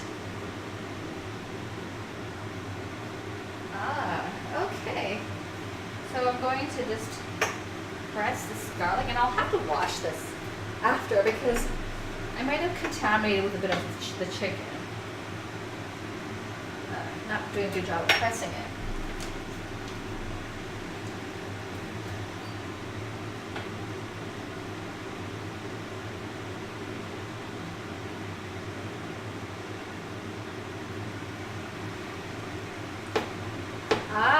Jillian, you used to eat a lot of pig's and chicken blood. So I don't make it myself. I bought it pre-made. But it sounds like Wolfie Hound is going to make it from scratch.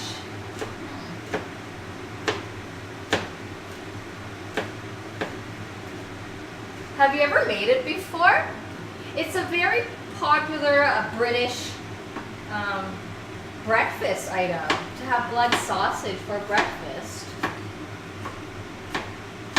I've had a blood sausage with rice in Taiwan. To be honest, it doesn't have much flavor, the blood. It's just the texture.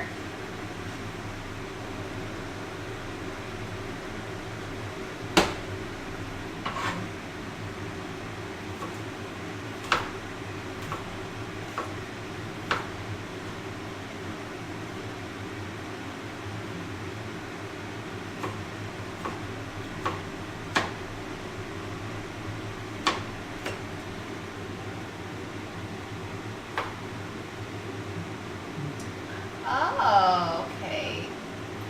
We got beef blood made sweets here. Called hematogen. Oh, it's like chocolate. Interesting. Interesting. It's like chocolate and it's a sweet. I've never heard of that. There's so many food items I've never heard of. Wow. Okay. I'll put the garlic with the chicken too. And I'm going to stir these up in a second. I'm going to also add the soy and brown sugar to the cola. Okay. It says 2 tablespoons. 2 tablespoons is a lot of, it's very salty. I'm going to do approximately 1 tablespoon. And I'm just going to eyeball it by squeezing it right in. Oh, you can't even see it. There. Okay, I'm just going to do a swirl. Okay, and that's a lot of soy sauce. And I'm going to add some brown sugar. Oh, so you dip your blood in soy sauce. Frozen pig blood. I think so. If you're making the sausage, you're adding a casing around it.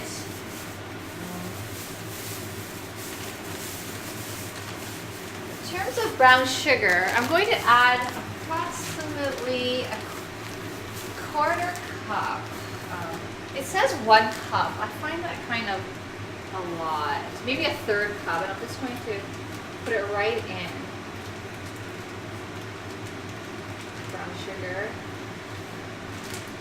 I purposely cut a small hole in the bag so that it wouldn't accidentally spill. I've done that before.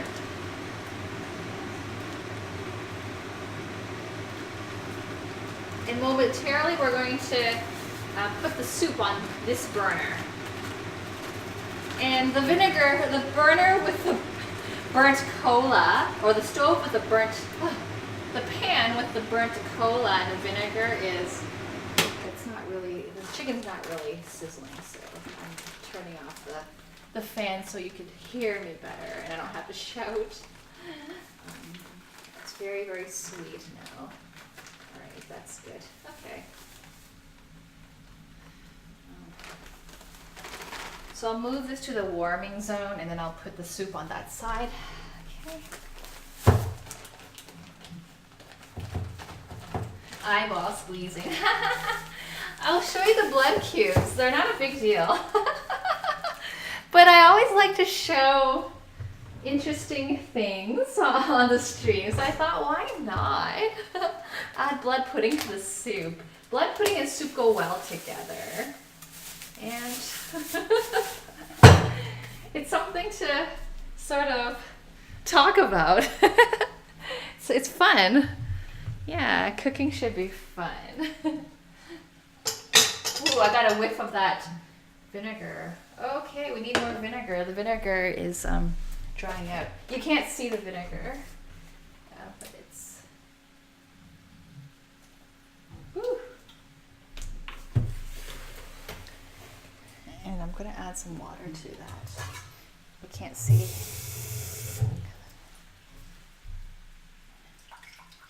Oh, it's actually working. Yeah. But the vinegar's strong. Okay. All right. So we've got our soy, our brown sugar, and cola in here. Okay. Let's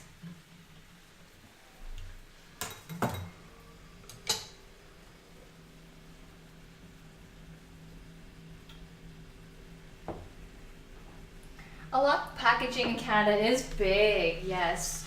I was living in Asia for 5 years and things are small, so the exact opposite.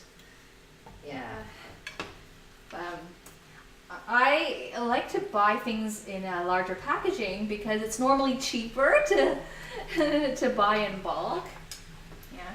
So the chicken browned really nicely.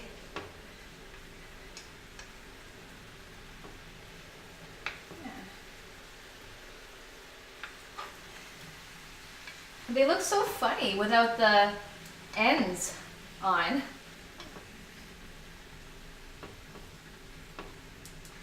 Whoa, it's like you can see the chicken blood has like oozed out.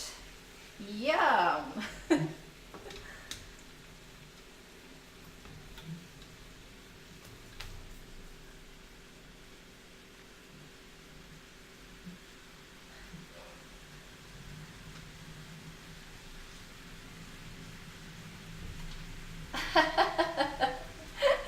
Blood is the life juice of the kitchen.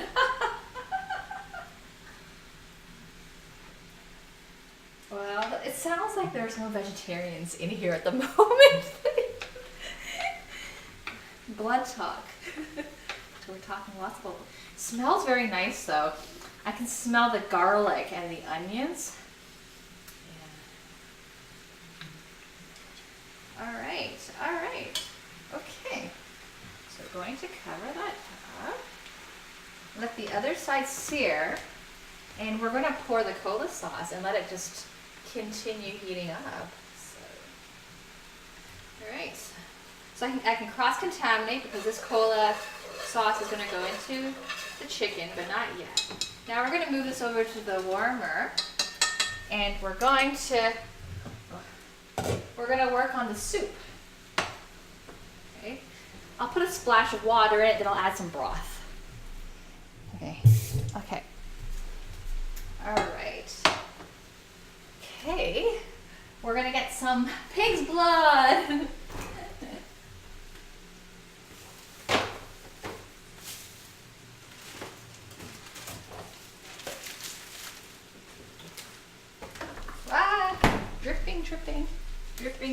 Dripping. Hang on. I'll need something under that. Okay. Got some beef broth dripping. Winston's gonna lick that up off the floor. Okay.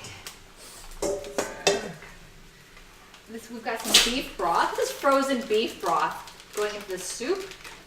Often when I buy the beef broth, I can't finish the entire carton, so I freeze what I can't finish. We have more, but we're gonna also add some pig blood brine, which actually isn't blood. Okay.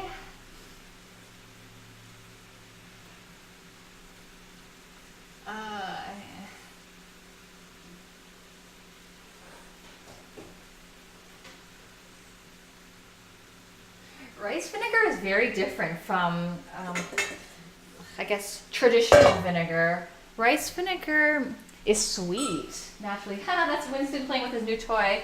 He's squeaking it. Okay. All right. So our warming zone. So we've got our frozen beef broth on top. I'll cover that so it can melt. And I'll show you the pig's blood. Ta-da! It's pork and beef blood curd. It's called blood curd. And this is what it looks like. They're cubes. And I'll take it out because That's the fun part, taking it out. Ah, okay, with the pan I could scrub it. All right, I will. Yeah, it's actually doing pretty good. There are some, you might not be able to see, but there are some charred bits that are actually coming off naturally, so that's good. I wonder if it's safe to use aluminum foil to scrub. Yeah, this isn't non-stick, it's a stone pot, so it might be okay to just go ahead and use aluminum. Alright, so I'm going to turn the handle, this one. Alright. Good. Same with the soup. Turn the handle, okay.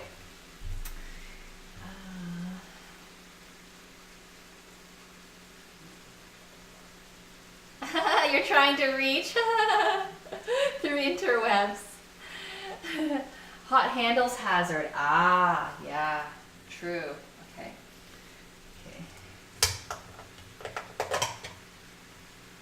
Traditional vinegar. I'll say white vinegar. I don't know.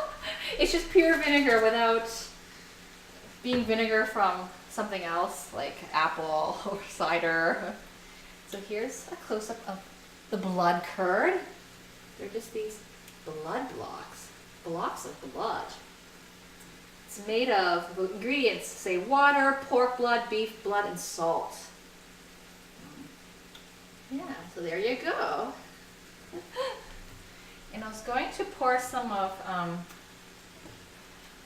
this water into the soup.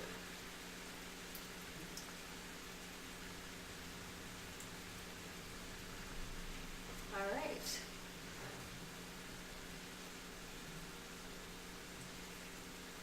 Okay, let's cover it. All right, so we're gonna cut up some blood here.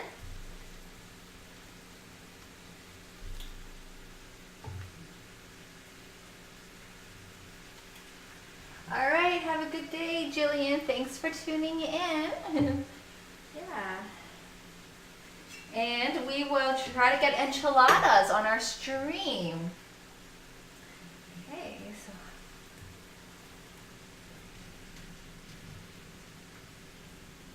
so we've got different size cubes, and I'll cut about that much.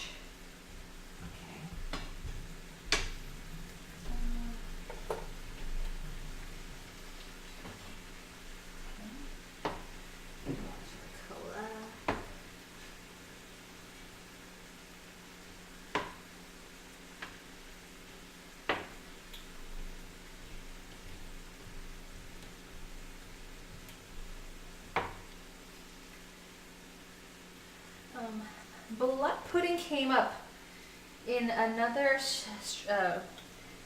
stream conversation previously. I think one of our viewers from Poland mentioned that there's a popular blood pudding dish, and then our British viewer jumped in mentioning that blood sausage is very popular for breakfast in the UK, so it got me thinking. All right. We're gonna have to fire that up to get the broth melting. The blood cubes in there. Okay. Rinse my hands, and I'm gonna take the sausage out and cut it up.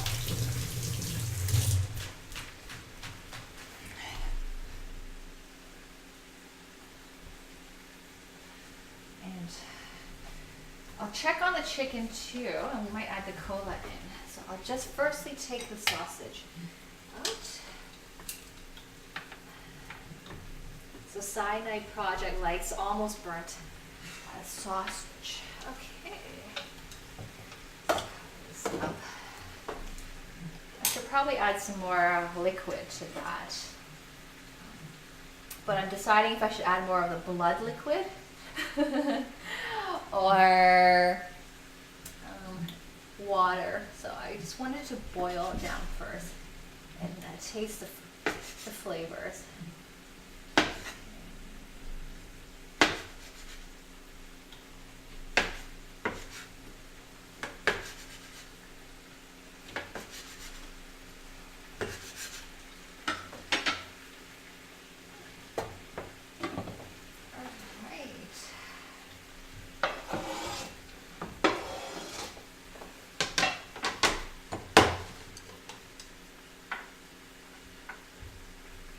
I should have had the blood pudding on Halloween.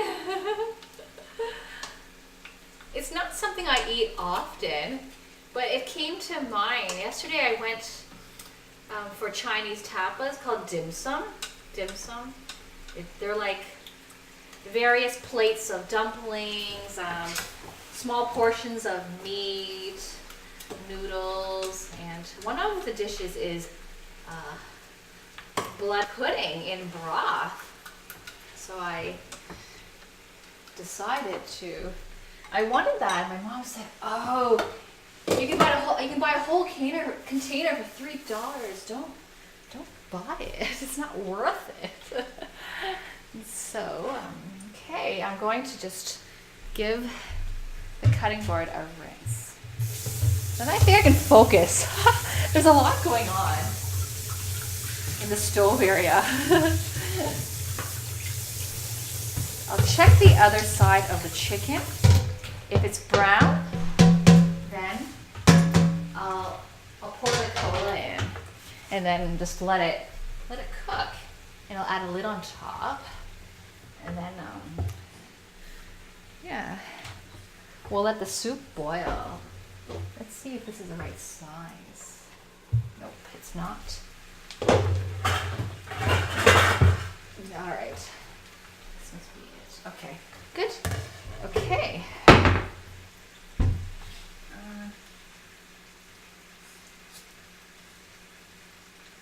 It does look like solid pate. Sorry, I'm jumping out of order in the chat. But it's not.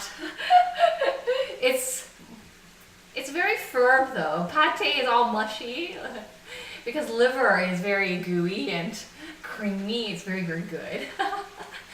Pate spread on bread. It's really, really creamy and good and full of cholesterol and yummy. But this blood pudding is very firm. Oh, you like the cleaver emote to the Kerbal. It's been a while, Kerbot. How's it going? And you remember Winston? Yeah. He was on the show a little bit earlier, and we'll try to get him on again. Oh, you've never seen blood pudding in dim sum restaurant. Perhaps it's not available in Russia. Yeah, or the Chinese there are a bit hesitant to add it to the menu. They're, I don't know. But it's very Cantonese, it's very Southern Chinese to have pork blood. It's not a super popular dish. Let's see if the other sides are brown. Yeah, they are. So I can add the cola to it. All right. Well, they're not as brown as the top parts, but it's all right.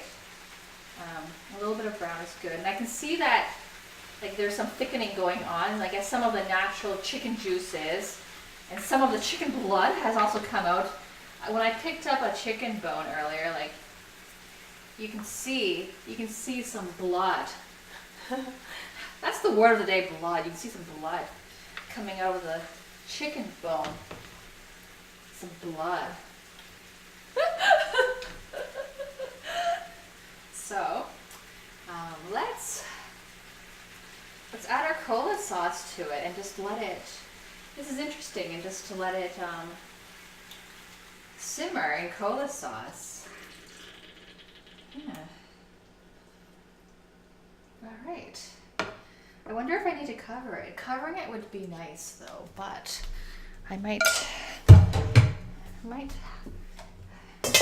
keep this on and cook it so that it can thicken. But I will be careful not to let it dry out. So I have it on a medium-high heat. let it do its thing. All right, now we're back to the soup. So move the screen. Okay. Hi, Kamasin. How are you? And welcome to Cook for Fun TV. And let us know what country you're tuning in from. And yes, I am streaming from Canada. We are in Markham, Ontario, and Markham is a city just north of Toronto. Yeah. Toronto is the capital of Canada. I was born in Toronto, and I eventually made my way to the suburb up here, and we love the suburb. I don't like to go into the city if I don't have to. I'm not. Yeah, I like our suburban life here. Okay. Okay, so we've got our soup here. Yay, it's starting to look like a soup because our frozen broth has melted. We're going to add about a tablespoon of tomato paste. And we froze our unused tomato paste. Our tomato paste comes in these little cans, and often the recipe says to use like a tablespoon, and it seems like we can't really store it in the fridge. It'll go bad after a week, so we gotta freeze it. So we're quite a fan of freezing here. Okay, we're also going to add paprika, bay leaf, allspice, and pickle juice. Pickle juice. Yeah, okay, so let's throw our bay leaf in. And covering the chicken will help it cook inside, but I figure since there's so much liquid, I want it to boil. I want some of the liquid to reduce, but this time I'll watch so that it doesn't burn. So I'll turn it to minimum now. So it will help cook the inside, but it's already drowning in liquid. The pot is, or the pan is half full. There's about an inch of liquid. That's how much liquid we've got. So we'll just keep an eye out on it, and I'm here, so no more burning this time. So we've got our bay leaf tomato paste. We're going to add paprika. We're going to add a half a teaspoon of paprika, and there you go, Colonel. We've got our big packages of paprika here. A lot of our spices come in these small jars.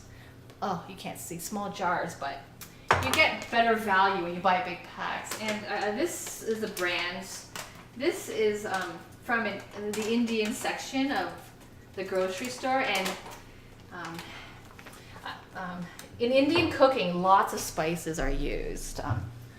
Yeah, so they go through their spices really, really quickly, and they're more affordable. So my heaping half teaspoon of paprika.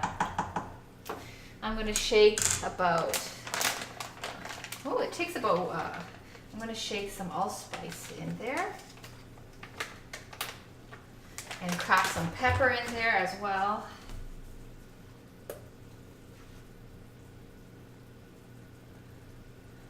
I think our sausage should have been in smaller pieces, actually. I don't really want to take them out and cut them again. And I think our onions are supposed to be diced off. Because in the pictures of Solyanka that I saw, everything is cut smaller. I'm so used to cutting things, making soup the way my parents do. Like everything is cut up in larger chunks. So don't know if I could take everything out and cut them back up again. But for the purpose of the stream, you can see the ingredients. I guess that's helpful. I don't know. Let me know though, Colonel Gugai, if you think I really need to. If I need to dice up the meat. And we have some leftover chicken legs. We've got some leftover cooked chicken legs, and I'm going to add them into the soup. There you go. Leftover chicken legs. And I will take off the bone once it boils. So I'm really taking this literally, like Solyanka is supposed to be everything except for the kitchen sink. It's an everything soup. Okay, so this is not the original style of or version. I have modified it by adding blood pudding and sausage. I think kielbasa sausage would be the actual sausage used. I added chicken to it, so a little bit of modification.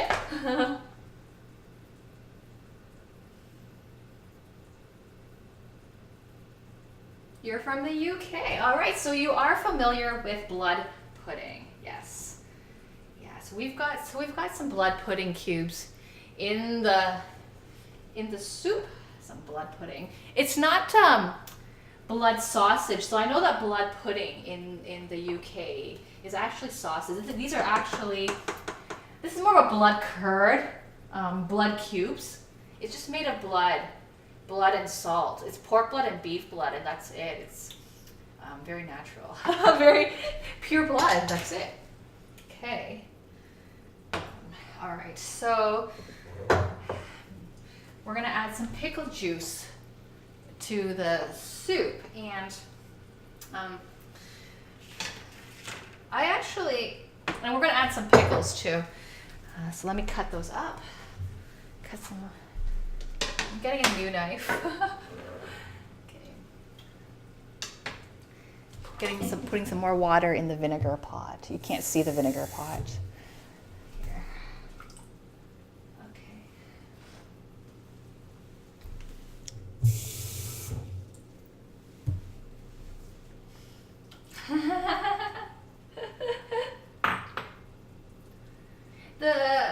The container of blood curd was found in the refrigerated section of the grocery store, Asian grocery store.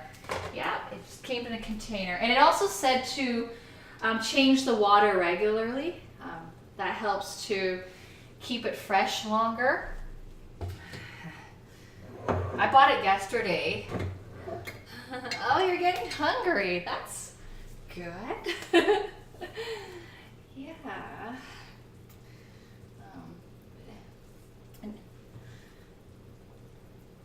Wolfie Hound was just talking about making blood sausage from scratch. Yeah. And Kamasam, being in the UK, you might be more familiar with like blood sausage because it's pretty common for breakfast in the UK. Okay, I feel disoriented. All right, so I get my chopsticks and I can use the back of my chopstick, get some pickles. So I made these pickles. I reused the pickle brine and I added some sliced daikon or like white radish right into the pickle juice because I didn't want to throw out the pickle juice. So we're gonna dice up this pickle daikon, and I also added a couple of Scotch bonnets, which are really, really spicy peppers, into the brine. So it's a spicy pickle, and it's some of that juice is going into the soup. I actually have more pickle juice in the fridge. That's not spicy. Maybe I should use that. It is quite spicy. Scotch bonnets pickles are really, really spicy. So I'm gonna add some pickled radish in it. So the original recipe calls for pickled cucumber or dill pickles. I'm using pickled radish. Okay. All right. Okay, we're getting there, and I'm going to get another pickle juice from my fridge and put back the blood. I'll keep it out. If I need more flavoring from, need more broth, I might add some more blood pudding broth. All right.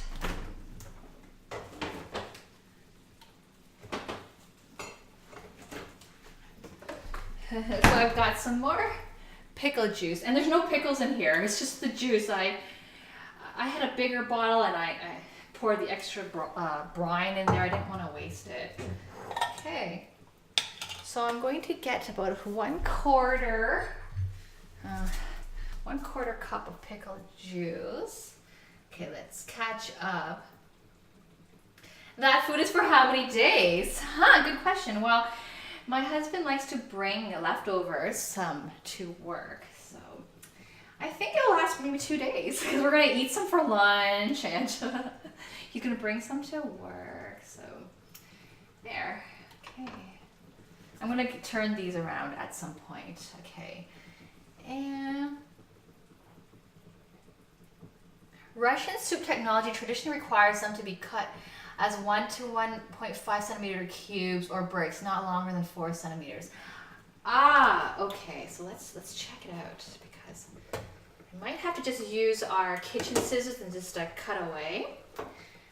Okay. So, but let's get our pickle juice in there.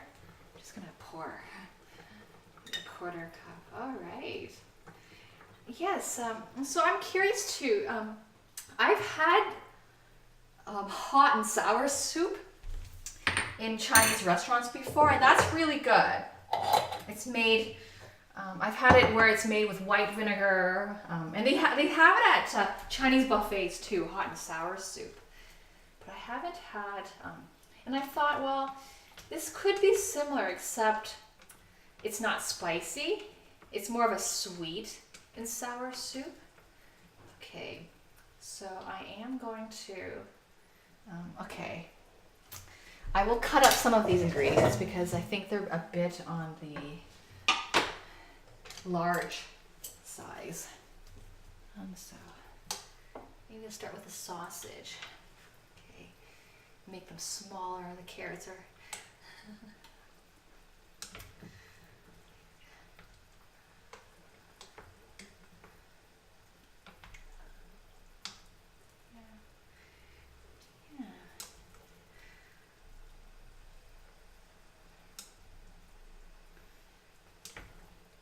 So you want to see the cutting board a bit.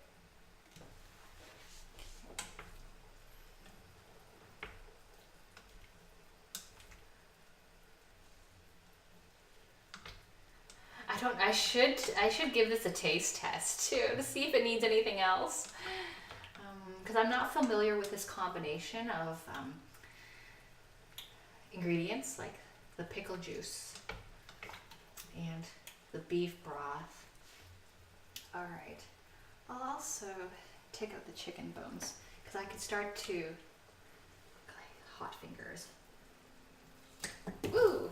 Okay, I guess I have to chop up the chicken because the ingredients are supposed to be smaller, like 1 to 1.5 centimeter size. I'll have to take out quite a bit of stuff, but no problem. Not a problem. Maybe I'll leave the potatoes as large. Okay. So I'm taking a bunch of stuff out. Okay. Okay, I'll use a spider.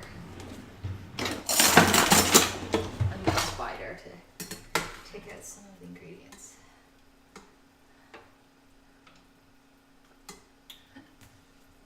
I'm supposed to cut this up before putting in the soup and not to take them out and then cut them up again, but yeah, the learning process. Thanks for bearing with me. But we'll soon have a really wholesome and hearty soup.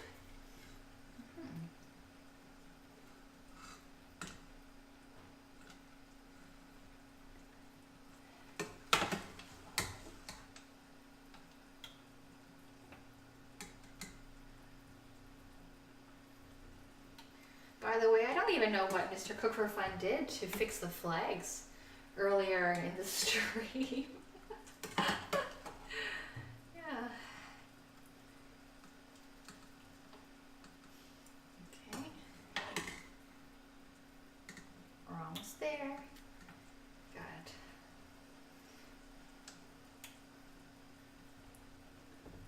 Okay. All right. I'm curious too what it tastes like, yeah. But if, and I'm interested in this recipe because I like the fact that it uses leftover pickle brine. I just don't have the heart to throw it out, and you can only reuse it so many times to make pickles again with the old brine. So, and it tastes nice. It really does. I mean, some people drink it as a beverage. I find that too strong for me, but would like to use it for other purposes. So we're cutting up our carrots. I'm using my chopstick as a fork to hold down the vegetables.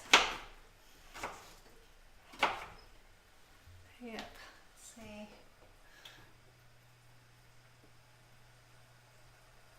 Ah, okay. All the Russian recipes you see, all the ingredients are super small. Ah, okay. I just started getting ahead of myself and just cutting everything up into chunks.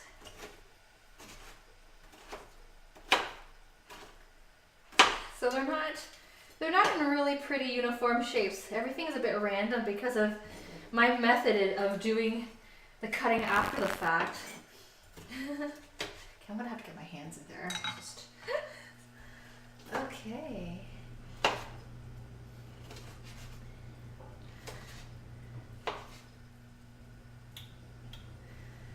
Doing this backwards, cutting up ingredients after they've gone to the soup.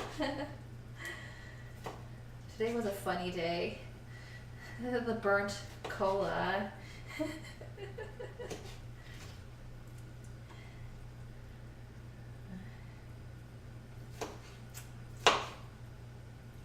So if you're wondering, I'm not a professional chef, just a home cook who likes to cook for fun.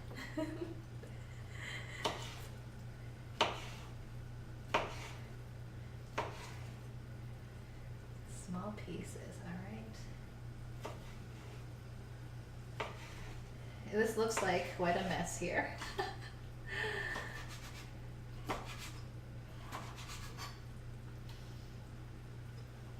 But I will give the broth a taste test. I'm curious too, to see if it needs anything else. The blood brine was salty, a bit salty, so I don't want to add too much of that. But if it needs more salt, then I can go ahead and add that. And I'm chopping up chicken. Some leftover chicken for this soup. You're back with food, Cyanide. And what are you having for brunch? So it's 10:20 where you are. I know your time zone is 1 hour behind my time zone.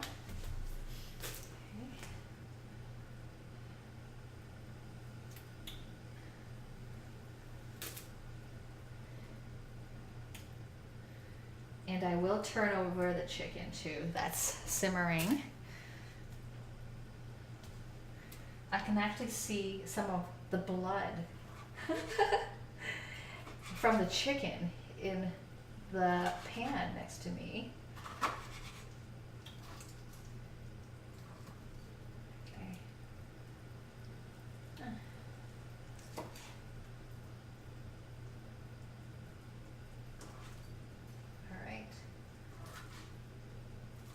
Okay. Shovel this in. Okay. Some of these carrots are not small enough. Go over them again. Chop, chop, chop. All right.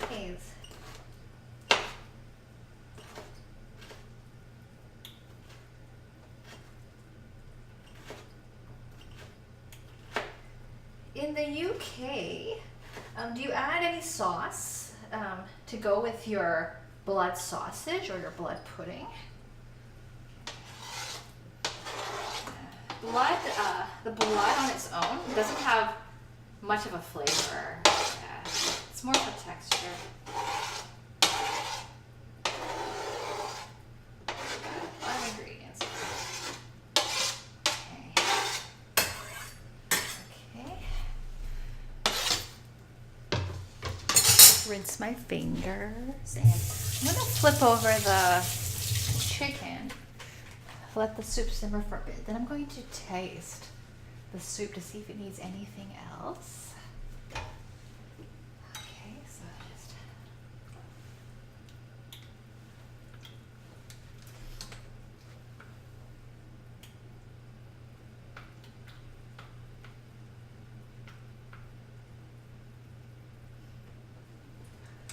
so when the pieces are big, it's called village style.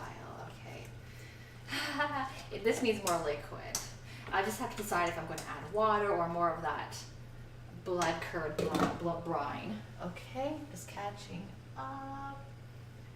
Oh, I grew up using the chopsticks, Dabla Dove, so I prefer it over other kitchen utensils like tongs and other spoons. If you're wondering what I was doing, I was just adding water to the vinegar. So there's a lot of liquid here. I'm just going to turn these around. And there's a nice brown color to it from the cola and some of the roasting, the stovetop roasting of the chicken. It smells very nice.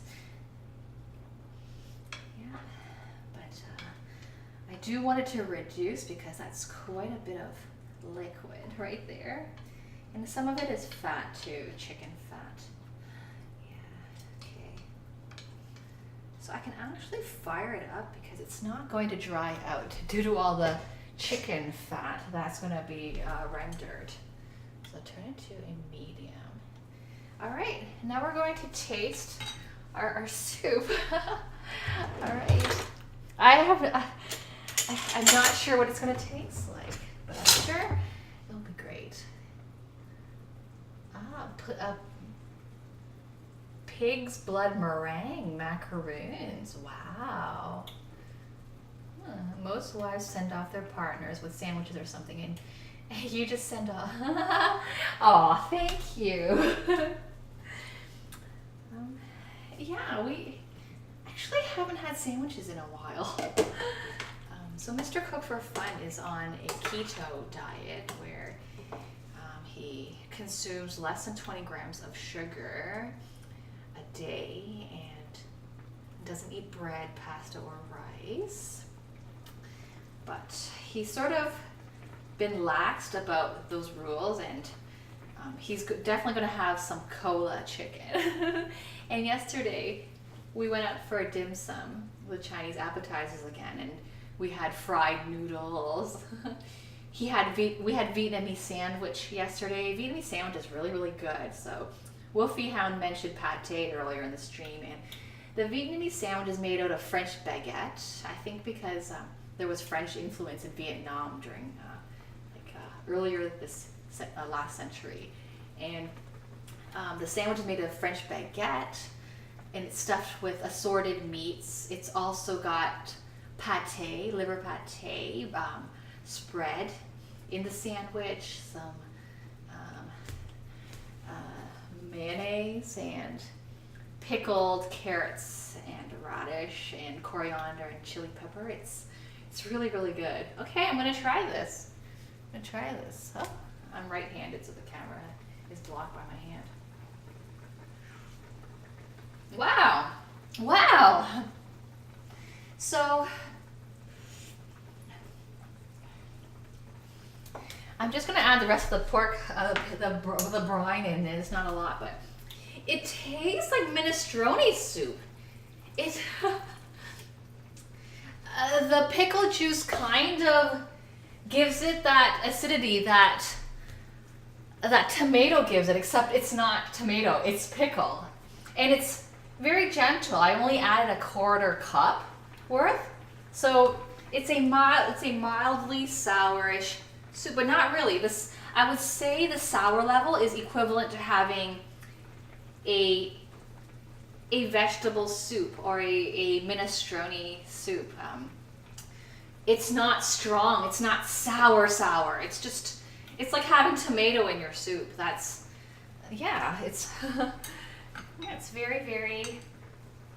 very gentle, that pickle taste. And I have a bit more onion here, and I'm going to add a bit of water since I added some of that pork brine. Just add more water and just boil it. And it's served with lemon slices and yogurt. I don't have olives, unfortunately. Yeah, so, but the olives would give it that nice acidic taste as well. So, okay, so we can let our soup boil, and we're gonna let this reduce, this chicken. Meanwhile, we can take it to the front and we can talk more about our Christmas cactus in the front. All right, so I'm gonna put the blood pudding back in the fridge, replenish the water that I used. Okay, I'm just letting everything boil down now. I'm gonna switch the screen over so you can see more. I took off the splash guard because there's nothing splashing. It's liquid that's reducing.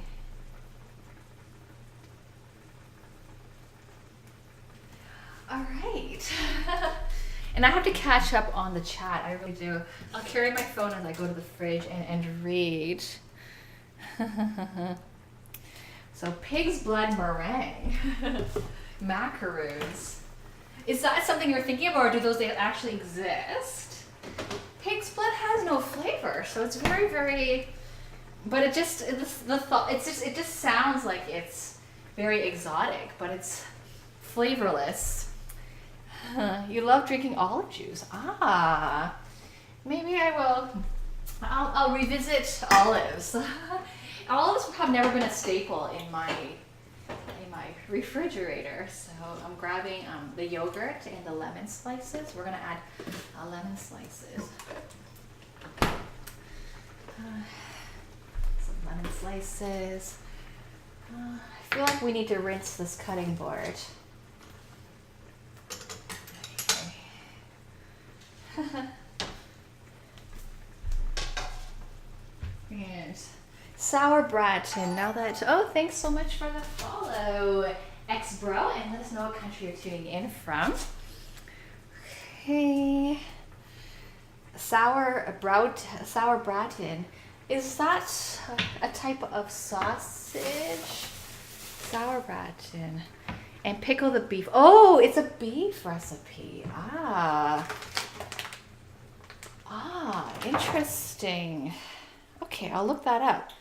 Sour Braton. We have a request to make enchiladas by Gilleen. Yeah. So we'll get that in there. I'm just putting the frozen tomato paste back into the freezer. Okay. Just give this a turn before I. It's okay. So this is not reducing quite as fast as when we had burnt the pot. All right. Okay. Let that reduce. I bet there's a lot of chicken fat in there, though. Okay. All right. And I'm just catching up in the chat. Sour Braton. Okay, I'll look that up.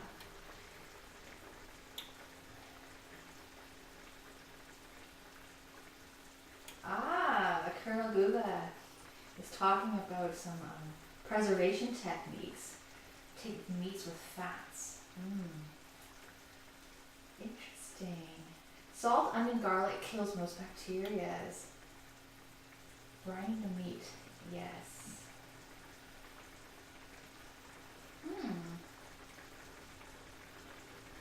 Pickled beef with a staple for ships too. Yum. I'm gonna look that up. Sour Braton. I love sandwiches. I do. Yeah. No pickles, no olives, but maybe you got a lemon. So we have the pickled radish we put in there. So that pickled radish is still crunchy the way dill pickles are.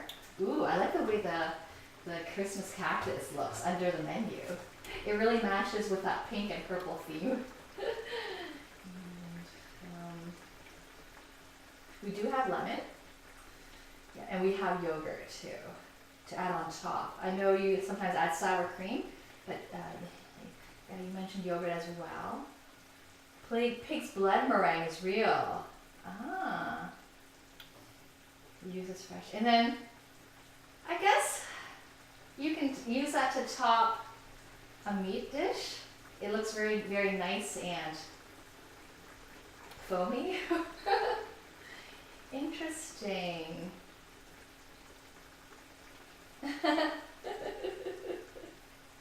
Sandwiches are good. Yeah, they're staple. Like, yeah, yeah. And you can teach kids how to make sandwiches.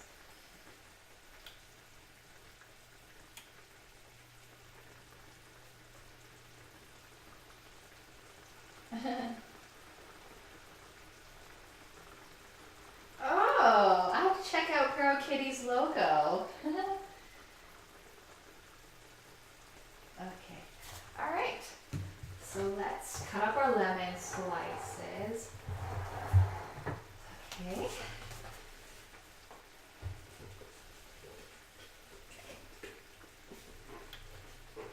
And then we could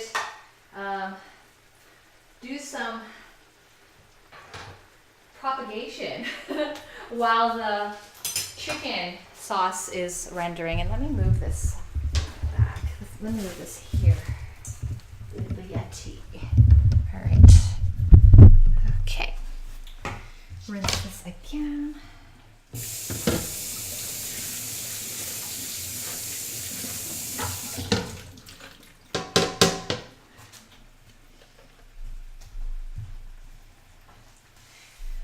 I think I maybe should have poured out some of that rendered chicken fat before adding the cola. It's gonna be a pretty greasy dish. Although the original recipe that I posted says to bake everything in a casserole dish in the oven, and there would be no opportunity. That would include all the rendered grease. It would stay intact. I'm just gonna give this. I know my voice has faded because I moved the mic. Just gonna check on this.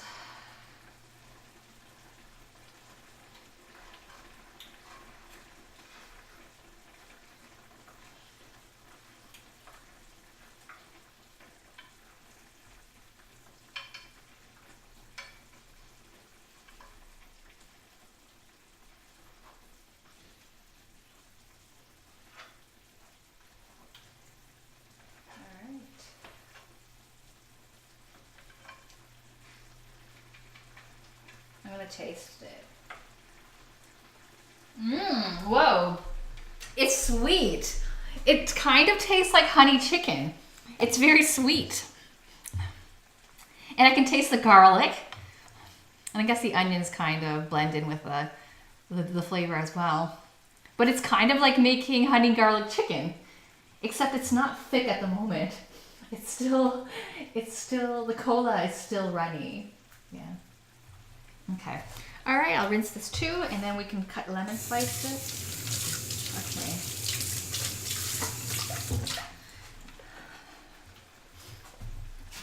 Okay.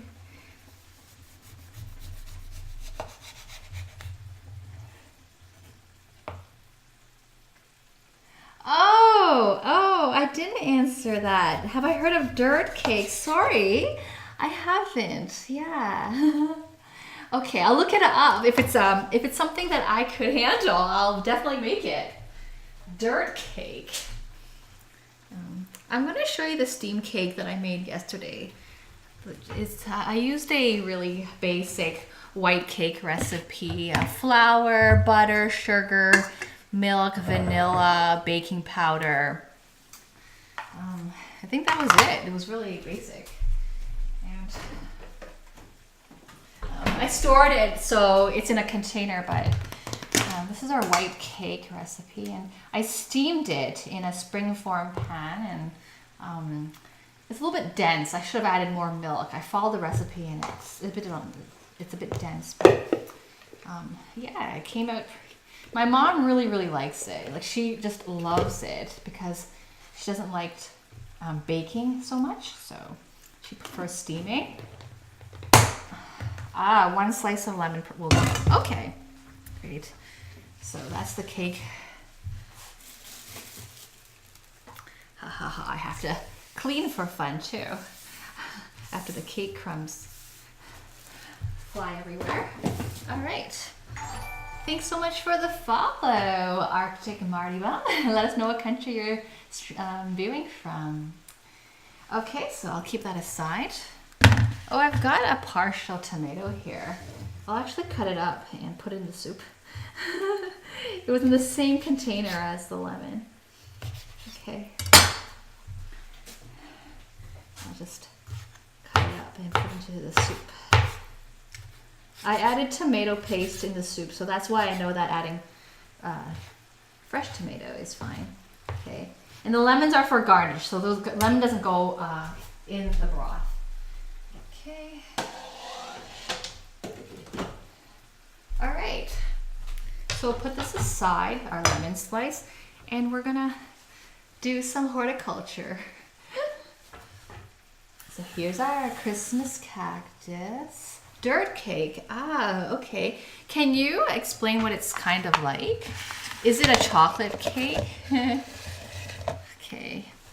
And we're gonna add yogurt too. This is a raspberry yogurt, but actually it's fruit at the bottom. So the yogurt on top, oops, Winston will lick that up, is not mixed with fruit. So that's gonna go on top. All right, so I'm gonna get a jar.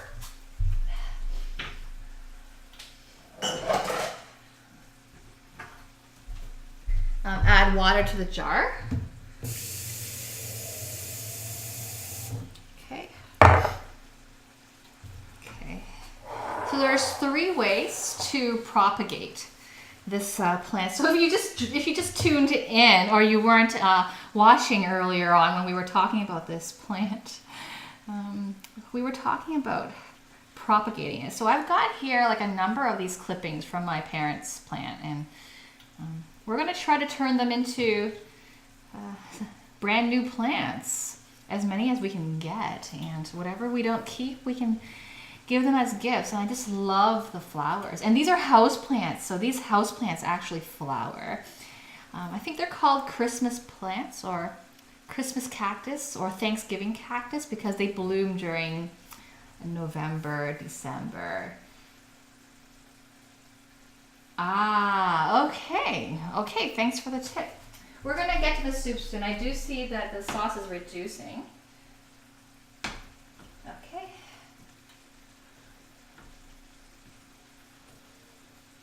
All right. Okay, so this is a little bit of an intermission. Okay, so I'm going to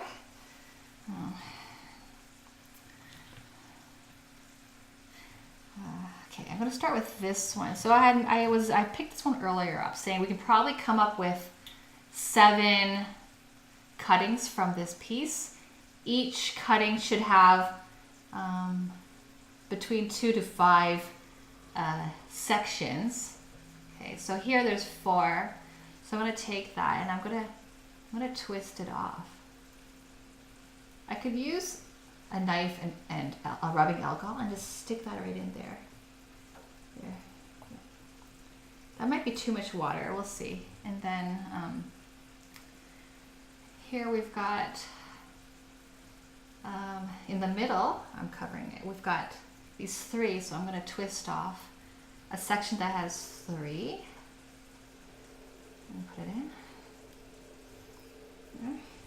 And I think it's supposed to take a month to root, so I'm going to put it in my bathroom and not stare at it every day, because I tend to do that. When I'm waiting for it to root, I tend to stare at it every day. So, and here there's 2, so I'm going to twist that off. Put it in there. So a month from now, we're going to go back to these roots. And okay, we've got this branch here. We're going to twist it off.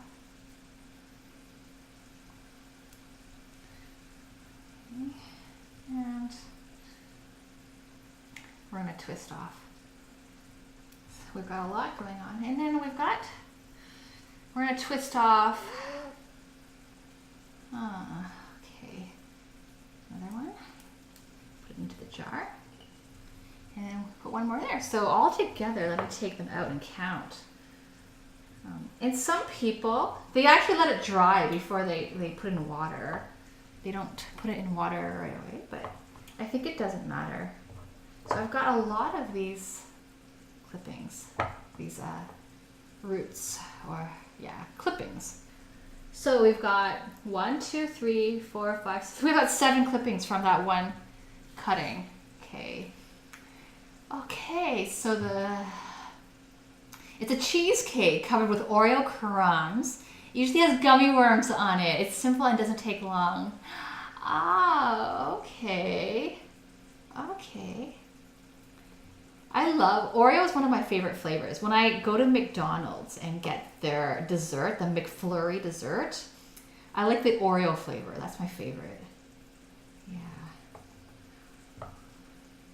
I like the Oreo cookie. Do you like the Oreo, the cookie part, or do you like the cream in the middle, or do you like both? I used to eat lots of Oreo cookies. My husband and I kept buying them at one point, and we'd always have Oreo cookies for dessert. Okay, I'm gonna pour some water out, I think. All right, it's a bit watery. Okay, and a month later, we're gonna see. We're gonna see how that turns out. Yeah, I might end up changing the jar. It's a little bit, it's not standing upright. Then I'm gonna take some other ones and try the air rooting method where I'm actually not gonna touch this one. There's a flower on it, and if I try to root it, all the energy is going to be used to keep the flower alive. It's not going to be used to produce roots. So I'm going to keep it, yeah, until the flower looks like it's going to wilt, and then I'm going to see if I could turn it into some more roots. Okay, so I'm not going to work with this whole thing. I'm going to twist off. I'm going to air dry these ones. We're just going to kind of get a paper towel or tissue paper. Oh, I think we have a question about Oreo. Oh no, that's just a clarification. Okay. So any cookie could be used for a dirt cake. It's specifically Oreo. Well, yeah, but if you don't have Oreo where you're living or tuning in from, I wouldn't be discouraged. Just use the popular cookie or one of your favorite cookies, and make sure you like the taste of that cookie, and I'm sure it will pair well with your cheesecake. Yeah. I'm open to substitutions, and sometimes certain ingredients are not widely available, depending on the international market that you're in. So yeah. So in India, the popular cookie there is Maria cookies. Yeah. So. That's an example, but so I'm just gonna separate these and use the air drying method, and yeah, okay, and I'll work with these ones later. I think we're good, and I'll put this back here because I like it there. It looks nice. There.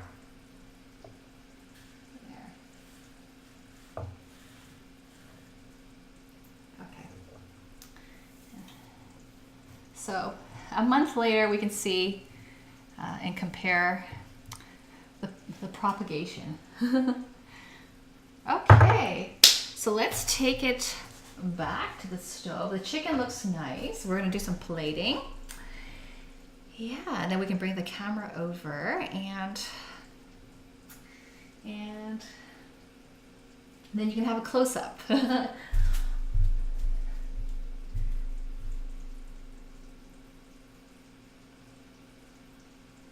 Without trying the real one, how do you know it's supposed to? That's a good point. Yeah, I'm very practical. like, so we're not trying the original Solyanka today. I'm sorry if my voice is fading. I didn't move the Yeti.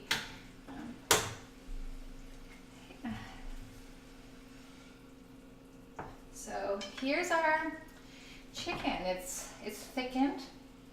The sauce has thickened quite nicely. Yep. I'll let it continue to thicken. Yeah. That sauce would go really well with some rice. Oh, I didn't cook any rice. Okay. Okay. I'm gonna. Okay.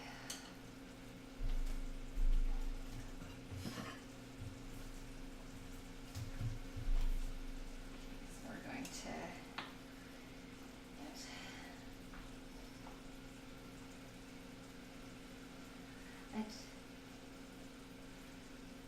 We don't have any rice to plate this with, so I'll just arrange a few pieces. I do have basil, but the plate is green. I don't have any red cherry tomato to break up the green on the plate or the beigey chicken.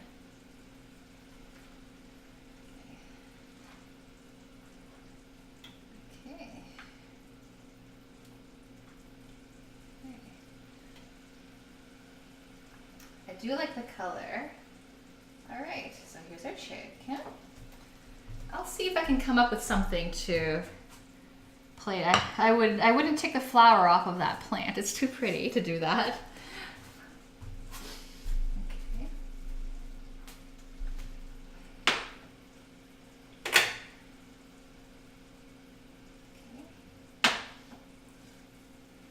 Here's our soup.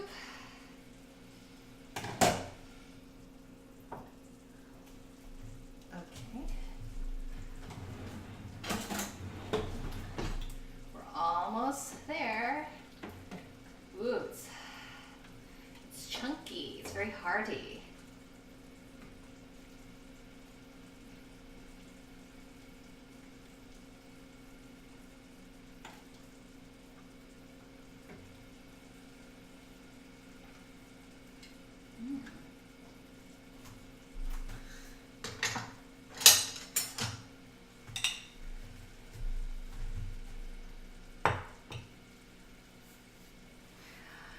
All right, and we're gonna get our signature cake plates, and we will move the webcam. I think one will do.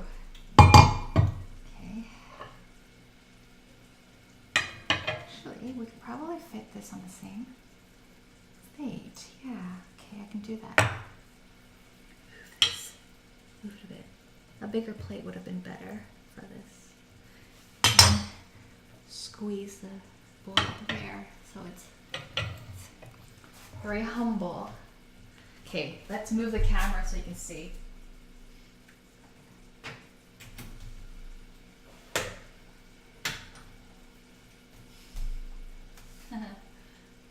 Okay, when I'm moving it, you can see the spider plant, that big spider plant by the blinds.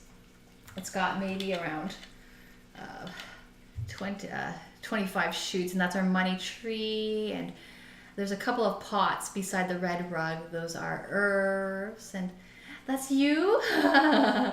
Laptop and our couch. All right. Okay, great. Okay, it's not as close up as I would like there. You can see the food. This isn't so pretty, the cutting board.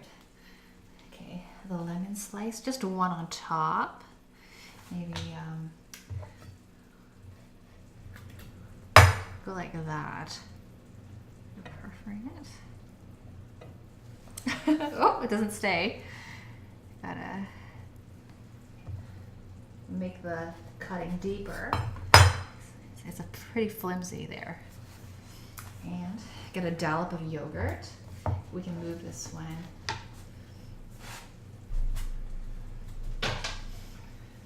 Oh no, your cat likes to eat your plants. You have to put them on shelves. Yeah, Winston doesn't eat plants, but we have to keep all our snacks like out of reach.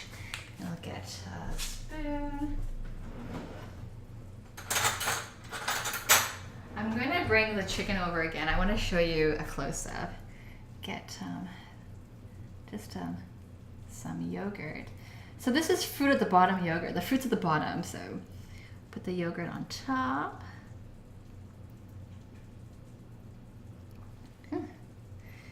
It's not a very nice looking dollop. I think the restaurants might squeeze it out of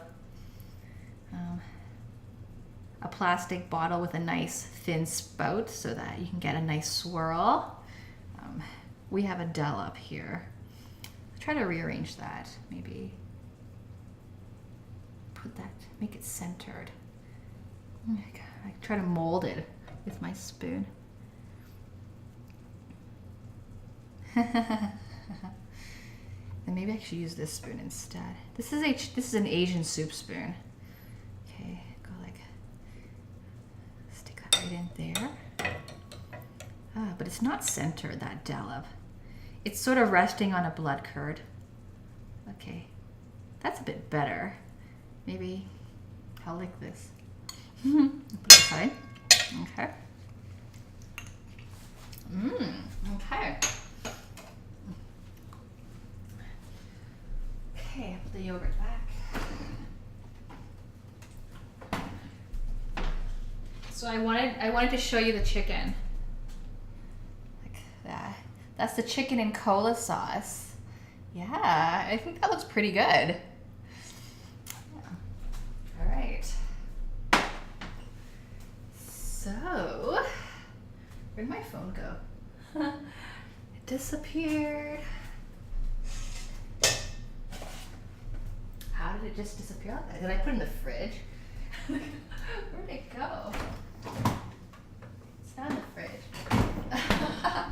It can't be, it couldn't have run away. My cell phone, I was using it. And then oh, it's right here. It's covered. Okay. Okay. I'm going to take a picture. Oh, there was a video problem. Is it resolved now? Uh-oh. Okay. 70% chunky and 30% liquid on top.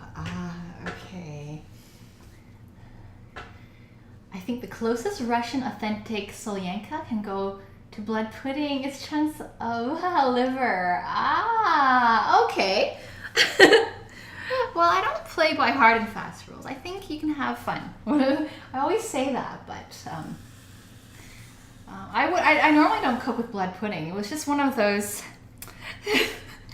I wanted to eat it yesterday when I went to a restaurant with my parents, and then my parents said, "Oh, it's not worth it to order it. You can buy a big container for $3." And then I thought, okay, maybe I'll get it and I'll put it in the soup because I typically eat these blood cubes in soup. So I thought maybe I will put it in Solyanka. But chunks of liver sound really tasty. Because liver is so creamy. It's really, yeah, it's just really, it's firm yet creamy. It's good. Too much of it is very, very creamy. But like small chunks of it mixed into your food is a good combination. Restaurants will just put it with a spoon too. Okay, so they won't squeeze like a design. Okay, sometimes cream put it on top. Oh, sometimes put on the floating lemon. Okay, well I'll take a picture like this, and then I'll try to put the yogurt on top of the floating lemon. Okay, well it's good to know. Yeah, it's good to have that authentic opinion, because when we read these recipes online, we're only getting the author's view. We're not necessarily getting like the actual local views. So Here's a picture. Okay. Then I'm going to rearrange it. So use the back of these chopsticks. These are the chicken chopsticks. Put this lemon in there. Okay. There's a blood cube stuck in there. Reposition oops, am I losing the shape of it? Right there. All right. Sort of breaking down on me. Okay. There. It's a really big, it's sort of spread out because it got diluted with some soup. Okay. Okay, I'll take a picture of that.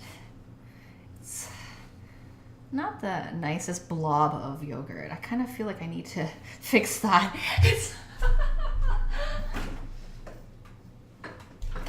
Okay. Yeah.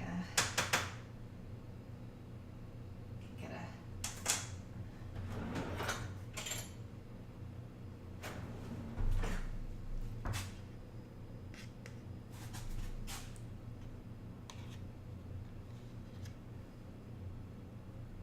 pile it higher. There. It helps. It's not perfect. It's still like a blob. Okay. Okay. And before I sample it, I'm going to take a picture of you as well. So you're in front of me. The chat screen is over to the left. So I'm going to take your picture. So at the count of 3, everyone say Cola Solyanka. Cola Solyanka. So, oh, I'll put the flower in the picture too. I know it's covered, the flower. 1 at the count of 3. Cola Solyanka. 1, 2, 3. Cola Solyanka. There. There, okay. And we will upload that photo to our Twitter account.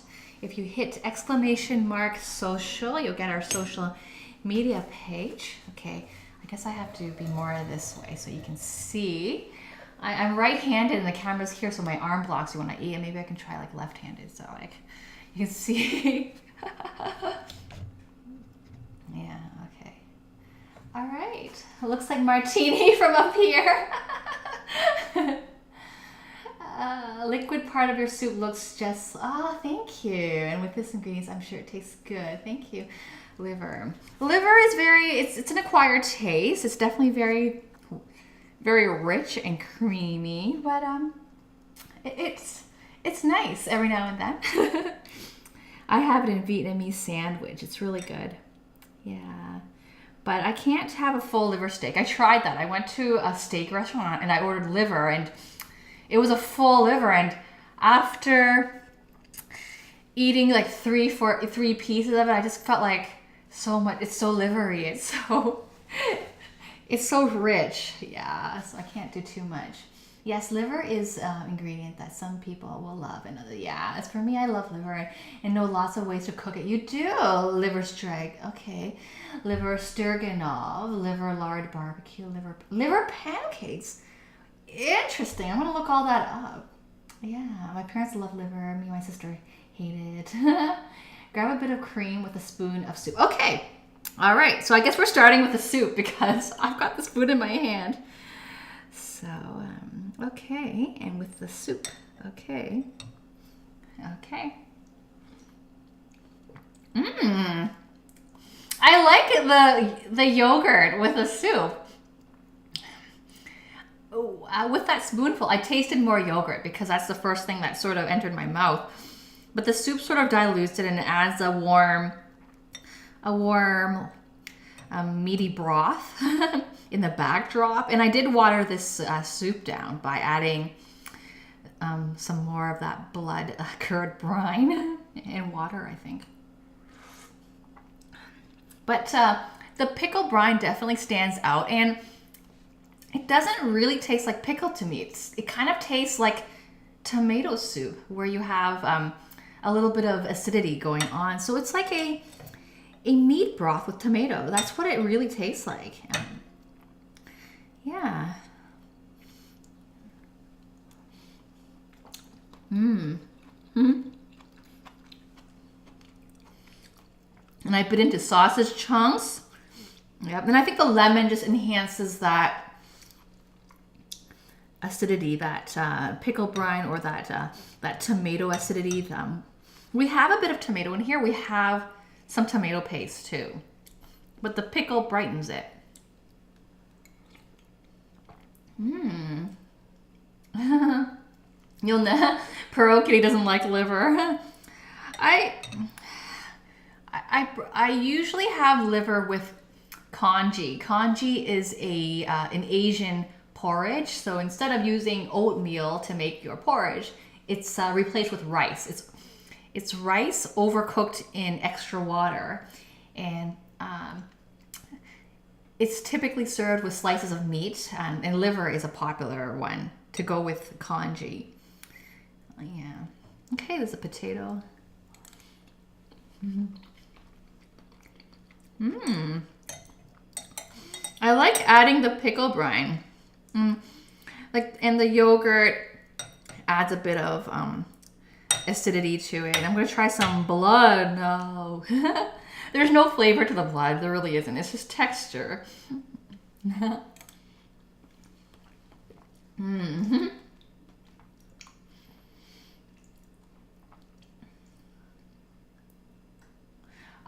Sour things help stomach. My grandma would always say that when you eat something sour, it helps you increase your appetite. So I believe a lot of appetizers could be pickles. I know in the Korean culture, they've got kimchi, which is a pickled Napa cabbage. And by eating that, it prepares your body to look forward for eating more of the main dish. Yeah.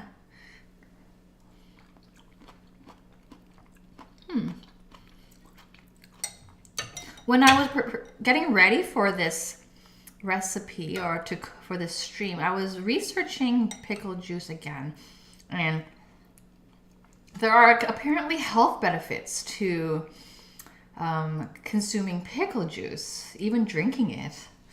So,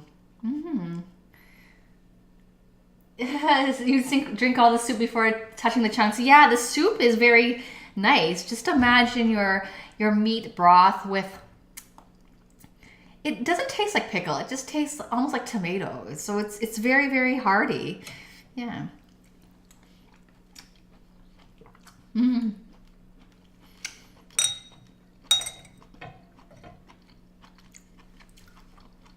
I usually don't take a lot of bites or spoonfuls on the stream, but it's addictive.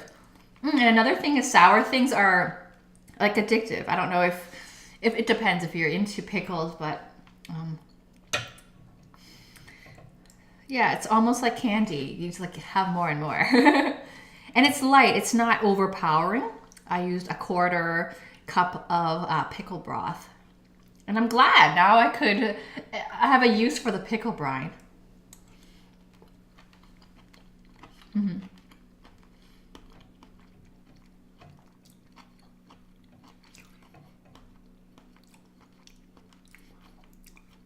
It was easy to make, but I think the authentic recipes require making the beef stock from scratch, like actually boiling some beef stock bones and simmering it overnight to get all the flavors out of the bone. I think a restaurant would do that. I just use beef broth that was already purchased from a box, and I had it frozen because I couldn't finish it previously. Yeah, but the sausage pieces are really nice.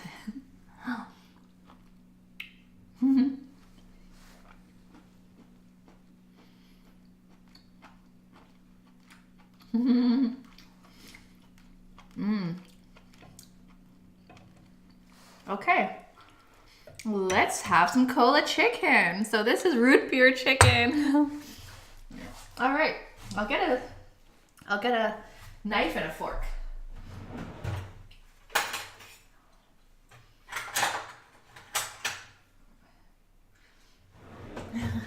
got a butter knife here. Okay. I just love the golden color of this though. It just the color's really absorbed. Look at that. Yeah. All right. So I can't hold on to it to the end because I cut the ends off to give to the dog.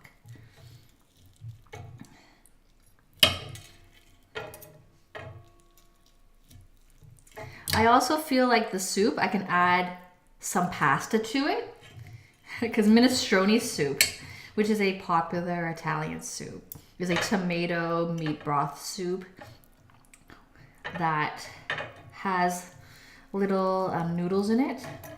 I think they're shaped like shells. They're just little noodles, and it can make you can have a meal with that one bowl of soup. It's got meat in it. It's got carrots and onions and potatoes. Yeah, I don't know why I'm being so precise with cutting it.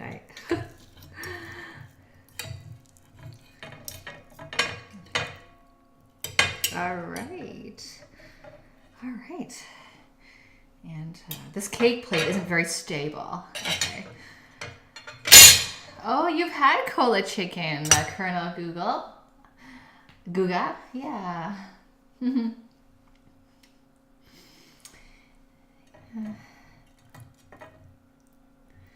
This is my first time having it. So this is root beer cola. All right, all right. There's not a lot of sauce.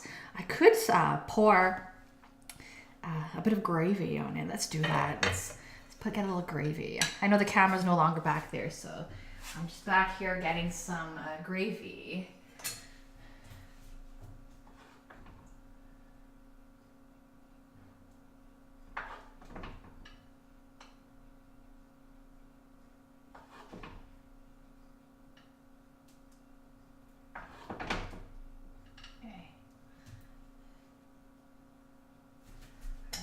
So it's not too. So I added, see some of that glaze there. Your ex-wife is from Hong Kong. Ah, okay. Ah. That's good. So did you ever make fusion Russian Chinese dishes? Yeah. Hi, Hunger Service. It's been a while. I've been well, and how about yourself? Yeah. I haven't been on your channel while you were streaming. I've been on it, but there might have been a vodcast playing, or I was just looking at your page. Yeah. Yeah. Yeah, so it's I think it's Thanksgiving coming up in the US, or it might have just passed. So you probably had a lot of cooking going on around then. Yeah. Canadian Thanksgiving is in October. Yeah. All right. So this is our root beer cola chicken. But I already tried a sample of the sauce. It's quite similar to honey garlic chicken. Because we added garlic and some brown sugar to it. So and soda and cola is very sweet. So okay, let's try it. Okay. Oh, okay, you just had your Thanksgiving. Awesome. Yeah, that must have been fun. Yeah, you had a holiday. And it's the same weekend as Black Friday. I guess they're supposed to be. We have Black Friday in Canada because it's to detract Canadians from cross-border shopping, because things are generally cheaper in the US, and it's quite popular to cross the border to shop, and the Canadian businesses suffer when there's Black Friday, so they make up their own deals to keep Canadians here. All right, okay, taking the first bite of root beer cola chicken.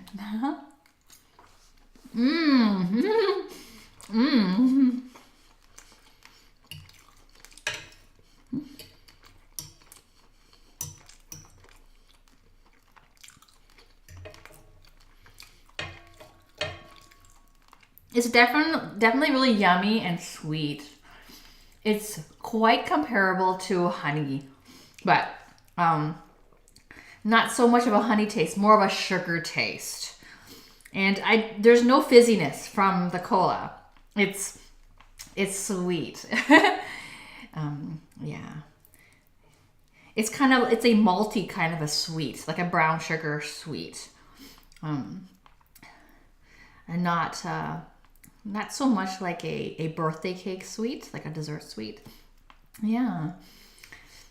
And it's definitely a good party food. So if these had been chicken wings, it would be great for serving to guests. And yeah, so we're going to enjoy this. Yeah, so we have an entire can of root beer and around 1/4 cup of brown sugar. The recipe actually said to use 1 cup, but I knew 1 cup of brown sugar plus 1 can of cola would be super, super sweet. So we knew that the can of root beer was already sweet enough. Unfortunately, most of my favorite dishes had beef and liver, so my ex-wife stopped my cooking with her hot cold food concept. Oh wow, it sounded really intense. But I'm curious about your liver dishes. I have liver every now and then, but it's not mainstream. It's not a regular part of my cooking at all. So, but it's good. Yeah, it's definitely good to mix it up a bit. Liver pancake you mentioned, and liver barbecue, and one more liver dish you mentioned.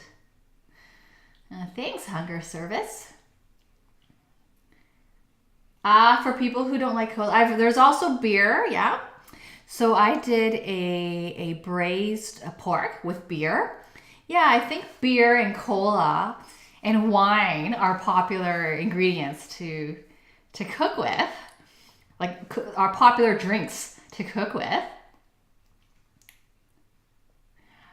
Okay. Thank you for your private message to follow about liver pancakes. Okay, I'm going to have a few more pieces and then we're going to bid you in a good rest of the weekend and a week ahead.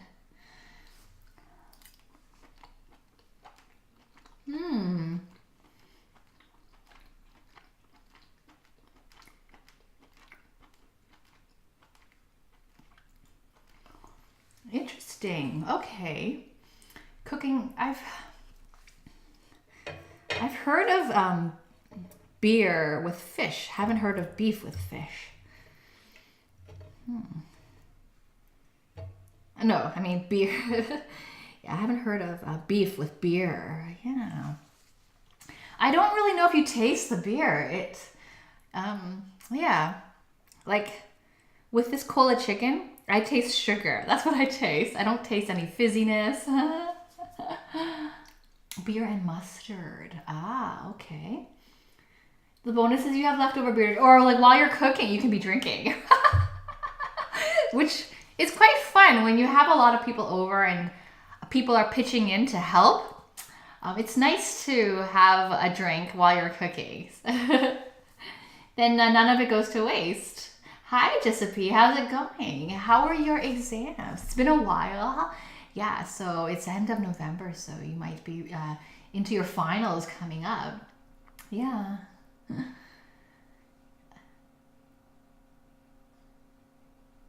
Oh, yeah, wow. It's hard. Moving is really hard. It's not a fun thing at all to do. It's nice once you're settled, but the actual process of moving, it's a lot. And all that, you have to tell everyone that you changed your address and get new IDs and everything. Pork legs slowly cooked on sour cabbage and beer, and then it's like, wow.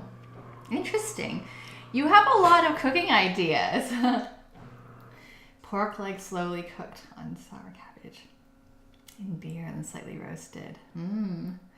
Pork leg. I don't think I've had pork leg before. I had pork knuckles. Yeah. And pork hocks. But those are really good too. They're full of collagen around the knuckles, like really, really gooey, and it's good for your skin. Your midterms went well. That's good to hear.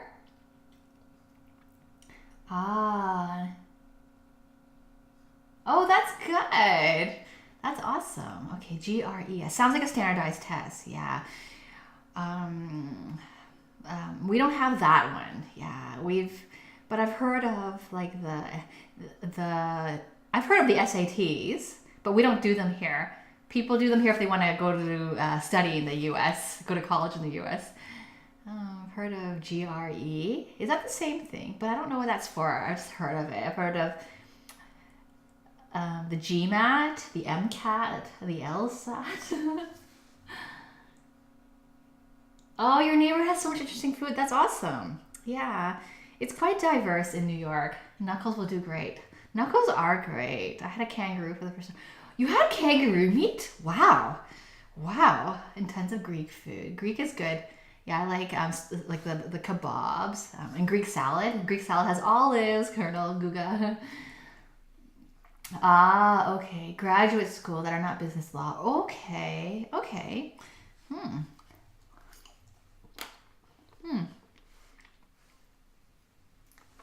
I bit into a bone. It's good though.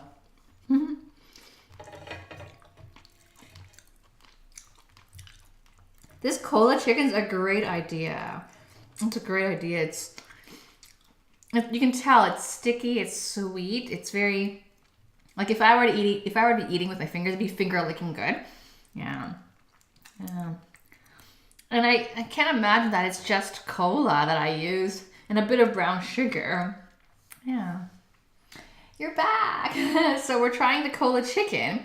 And it's got a nice sweet sticky coating. It's like honey garlic, except it's not a honey. It's more of a malty, brown sugary type of sweetness. Yeah. And it's so humble. It's just using a can of cola. So great way to use up your leftover cola. Yeah, we have a slang here. Moving house more difficult than experiencing fire. I love slangs.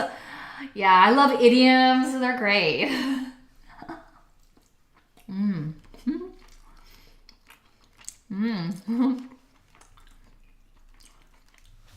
It's really good. Mr. Cooper Fun's out. Otherwise, I'd call him to come over and he'd take some from me. Yeah. I think he's doing some shopping. Yep. We have our Christmas decorations up already. It's really nice. And we like to play board games beside the tree. Cola chicken is so great. I didn't realize it. Yeah.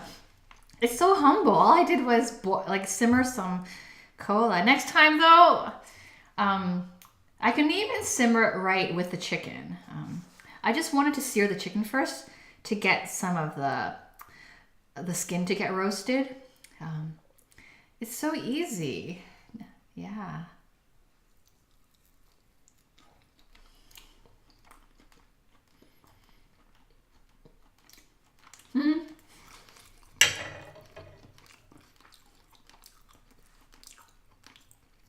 So, we've actually never played board games together ever. And then my husband said he wants me to try. Like, he likes playing board games, but we never played together.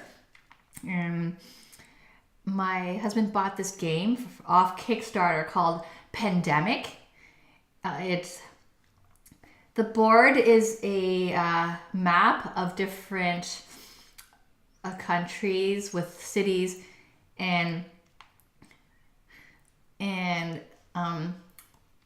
when you start the game, there's a research center in Atlanta where the Center for Disease Control is located, and you have to place some pegs at different cities to represent countries or cities that have like diseases. So there's like 4 colors, like red, yellow, blue, and black.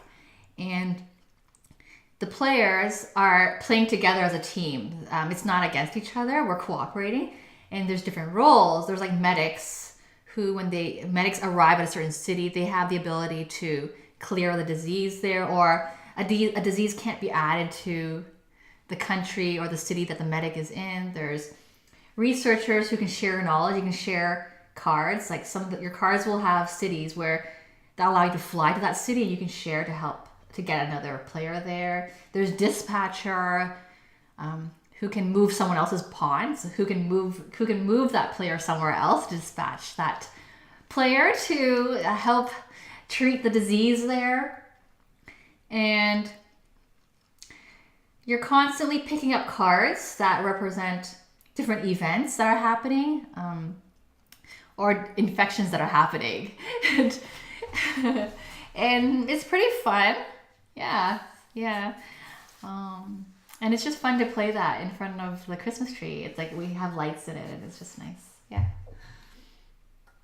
Oh, this would be amazing with duck, Pearl Kitty.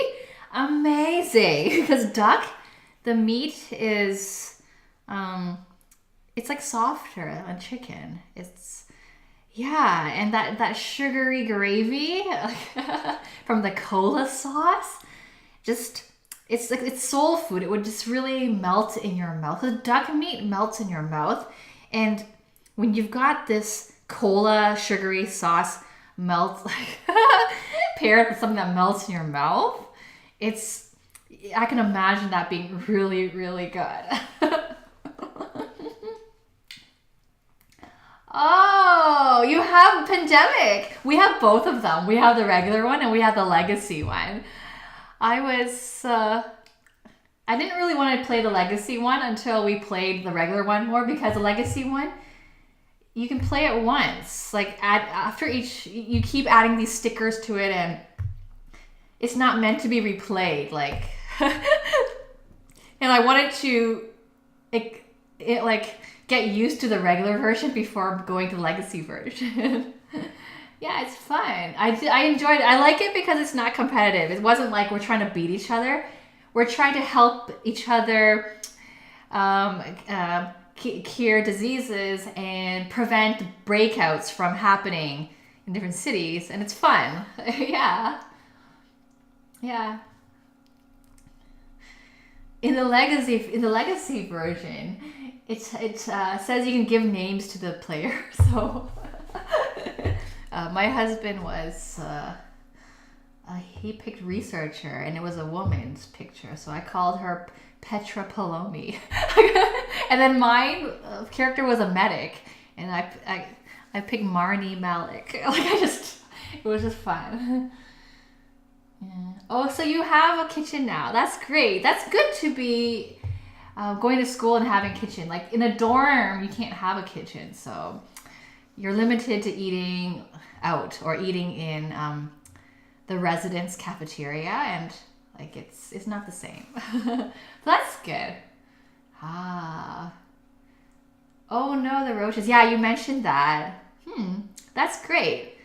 Yeah, and what are you looking forward to cooking? Yeah, now that you're settled in there, because when you don't have a kitchen for a while and you're living off of like eating a certain way, or you don't have your own stuff to use, it's different, and you miss you miss the things that you're familiar with. D&D, High Five. I don't know that game. Yeah, but my husband might. He bought another game. It's got all these. It's a pirate game also from Kickstarter. I don't know the name of it, but he started to open it upstairs, and it's got all these plastic pieces that you have to twist off. I think I even saw like animals. Like, I don't know. It's a lot of stuff. Like he spread it out across a couple of chairs, and yeah. So we'll see how that is, but it's fun. It helps relieve stress, like to just enjoy the game. Yeah, and it doesn't take long. We were able to play around. We were able to play the game in under an hour. I think that's good. If the game takes the whole day, I kind of think that's too long.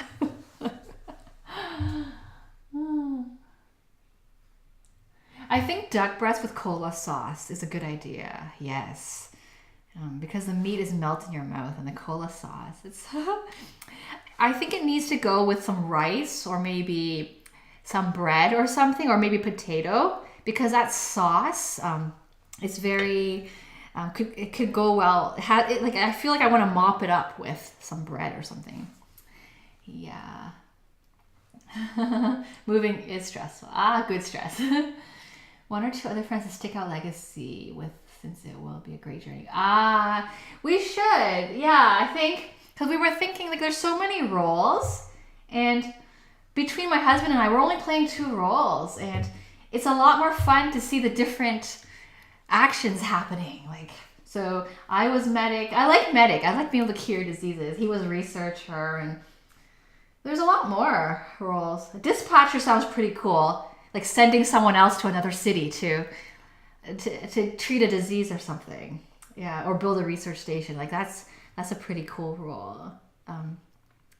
Just to see like different things happen. And then the strategy is different because you have to decide who's going to cure the disease. Like to cure the disease, the player has to have 5 city cards of the same color. And if you have so many players, like you have to stick to your rule. Like who's going to be the one to cure yellow disease, red disease. With my husband and I, it's just like, it's so easy. It's like, okay, I have more of red, so I'm going to do red. And, but yeah, it could actually, it's more challenging with more people. And it's also fun too. Dungeons and Dragons. Oh, I should have known that. Yeah, Dungeons and Dragons. Ah. Huh. I should play that too. Yeah, that's a classic game. Play killing life. Ah! All the day games require a certain atmosphere, like lots of hydration, nutrition, and good dynamics between all the players. It was you were at a board game convention the previous weekend and you played an 8-hour game that was you for. Yeah.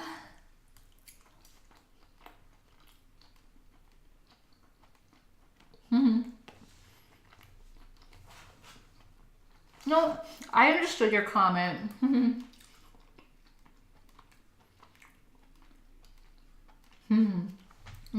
gonna have a bit more chicken, then I'm gonna have one more piece, just like a portion, and then I'm going to look for Winston. Yeah. Okay. Okay.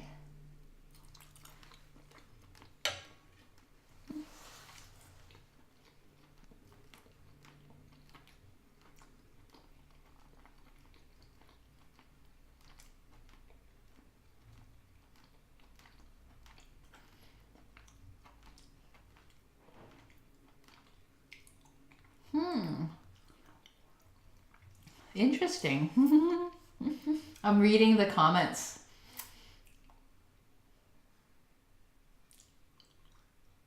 Legacy is stressful. I think so.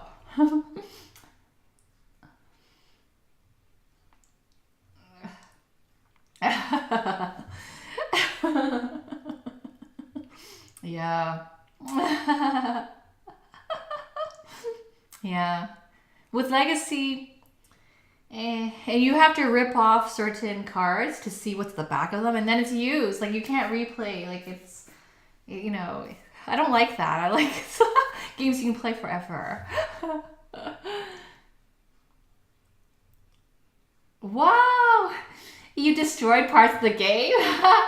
Ate a card. Wow. Okay. If you want to hang tight or not, that's okay. I'm going to look for our mascot, Winston. Yeah. All right. I could actually move him. I can actually switch that. All right. I'll be back with Winston.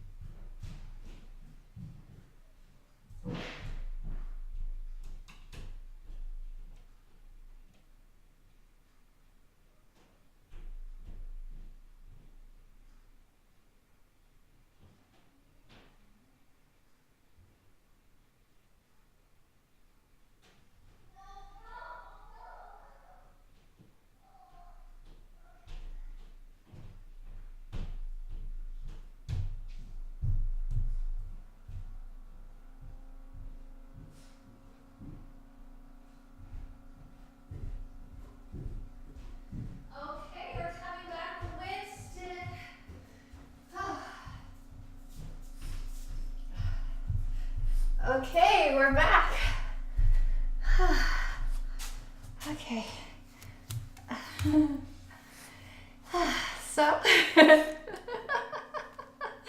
thank you so much for tuning in to today's stream. We had fun making some viewer request items, the cola chicken and the Solyanka Russian soup. We had fun watching our cola burn. And we also did a bit of horticulture by propagating some Christmas cactus cutting. So we'll see how that turns out in about 1 month. And thank you also for the new cooking ideas. I know one viewer mentioned to make enchiladas, and I'll see the other suggestions that came up in when I review the chat after the stream. And thanks to the new followers, new viewers, existing viewers. And keep your ideas coming. Yeah, and we'd like to wish you a wonderful rest of your weekend and week ahead. And we look forward to seeing you again, same time, Sunday, November. No, it won't be November, it'll be December, right? I have to count my days. It's exactly a week from now, Sunday, 9 a.m. Eastern Standard Time Zone. Yeah, I know that's chicken, isn't it? You get to have some chicken later, but not with cola sauce. Yeah, Giuseppe misses you, Winston, and Nellie, and the other Winston. Saying hi to you. Oh, you're welcome, Sethas. And don't be afraid of blood pudding. It seems to be quite common in a lot of cultures. Like, it's a common British breakfast. And it doesn't have much flavor, but I think it's healthy. Eat the chicken, Winston. Yum, yum, yum. He would. He seriously would. But he's been having a bad stomach lately. He's got to clear out whatever he has. I think he ate something he shouldn't have, and he's trying to get rid of it. He actually threw up overnight around 3 times, so he's got to clear whatever he has. He actually threw up once because he ate some Q-tips. He went through the trash in the washroom, he ate some Q-tips, and then so he's just got stuff. Thanks, Pearl Kitty, and thanks, Colonel Guga. He is a sweet boy. Oh, Mr. Cooperfun's back. That's why he's looking. Who's that? Who's that? Okay. You have 3 cats. Aw, I had a friend who had 7 cats. The cats are really, really sweet. Yeah. Oh no, sorry about that. Aw. Oh no, that was Monday? Oh my gosh. I'm so sorry. You must be feeling really, oh my gosh. Well, we'd like to give you a hug. A big, big group hug. Yeah, aw. That's so sad. I can't imagine losing Winston. Like, I can't imagine. Oh my gosh. Well, a big group hug to Woofy Hound. Yeah, and hope you get through it and get through your days and your weeks.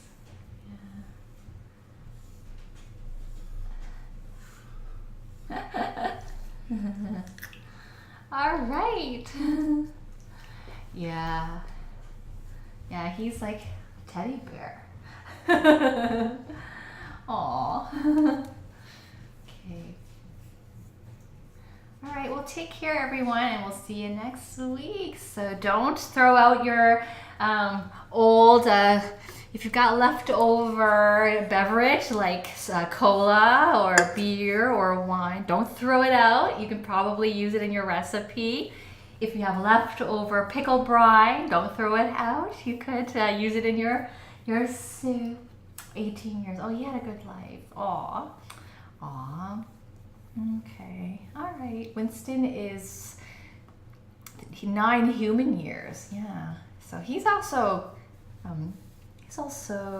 middle-aged. Yep. He's got some white fur upon his eyebrows. His bum has a bit of white fur. All right. Oops. See you next time. look straight ahead.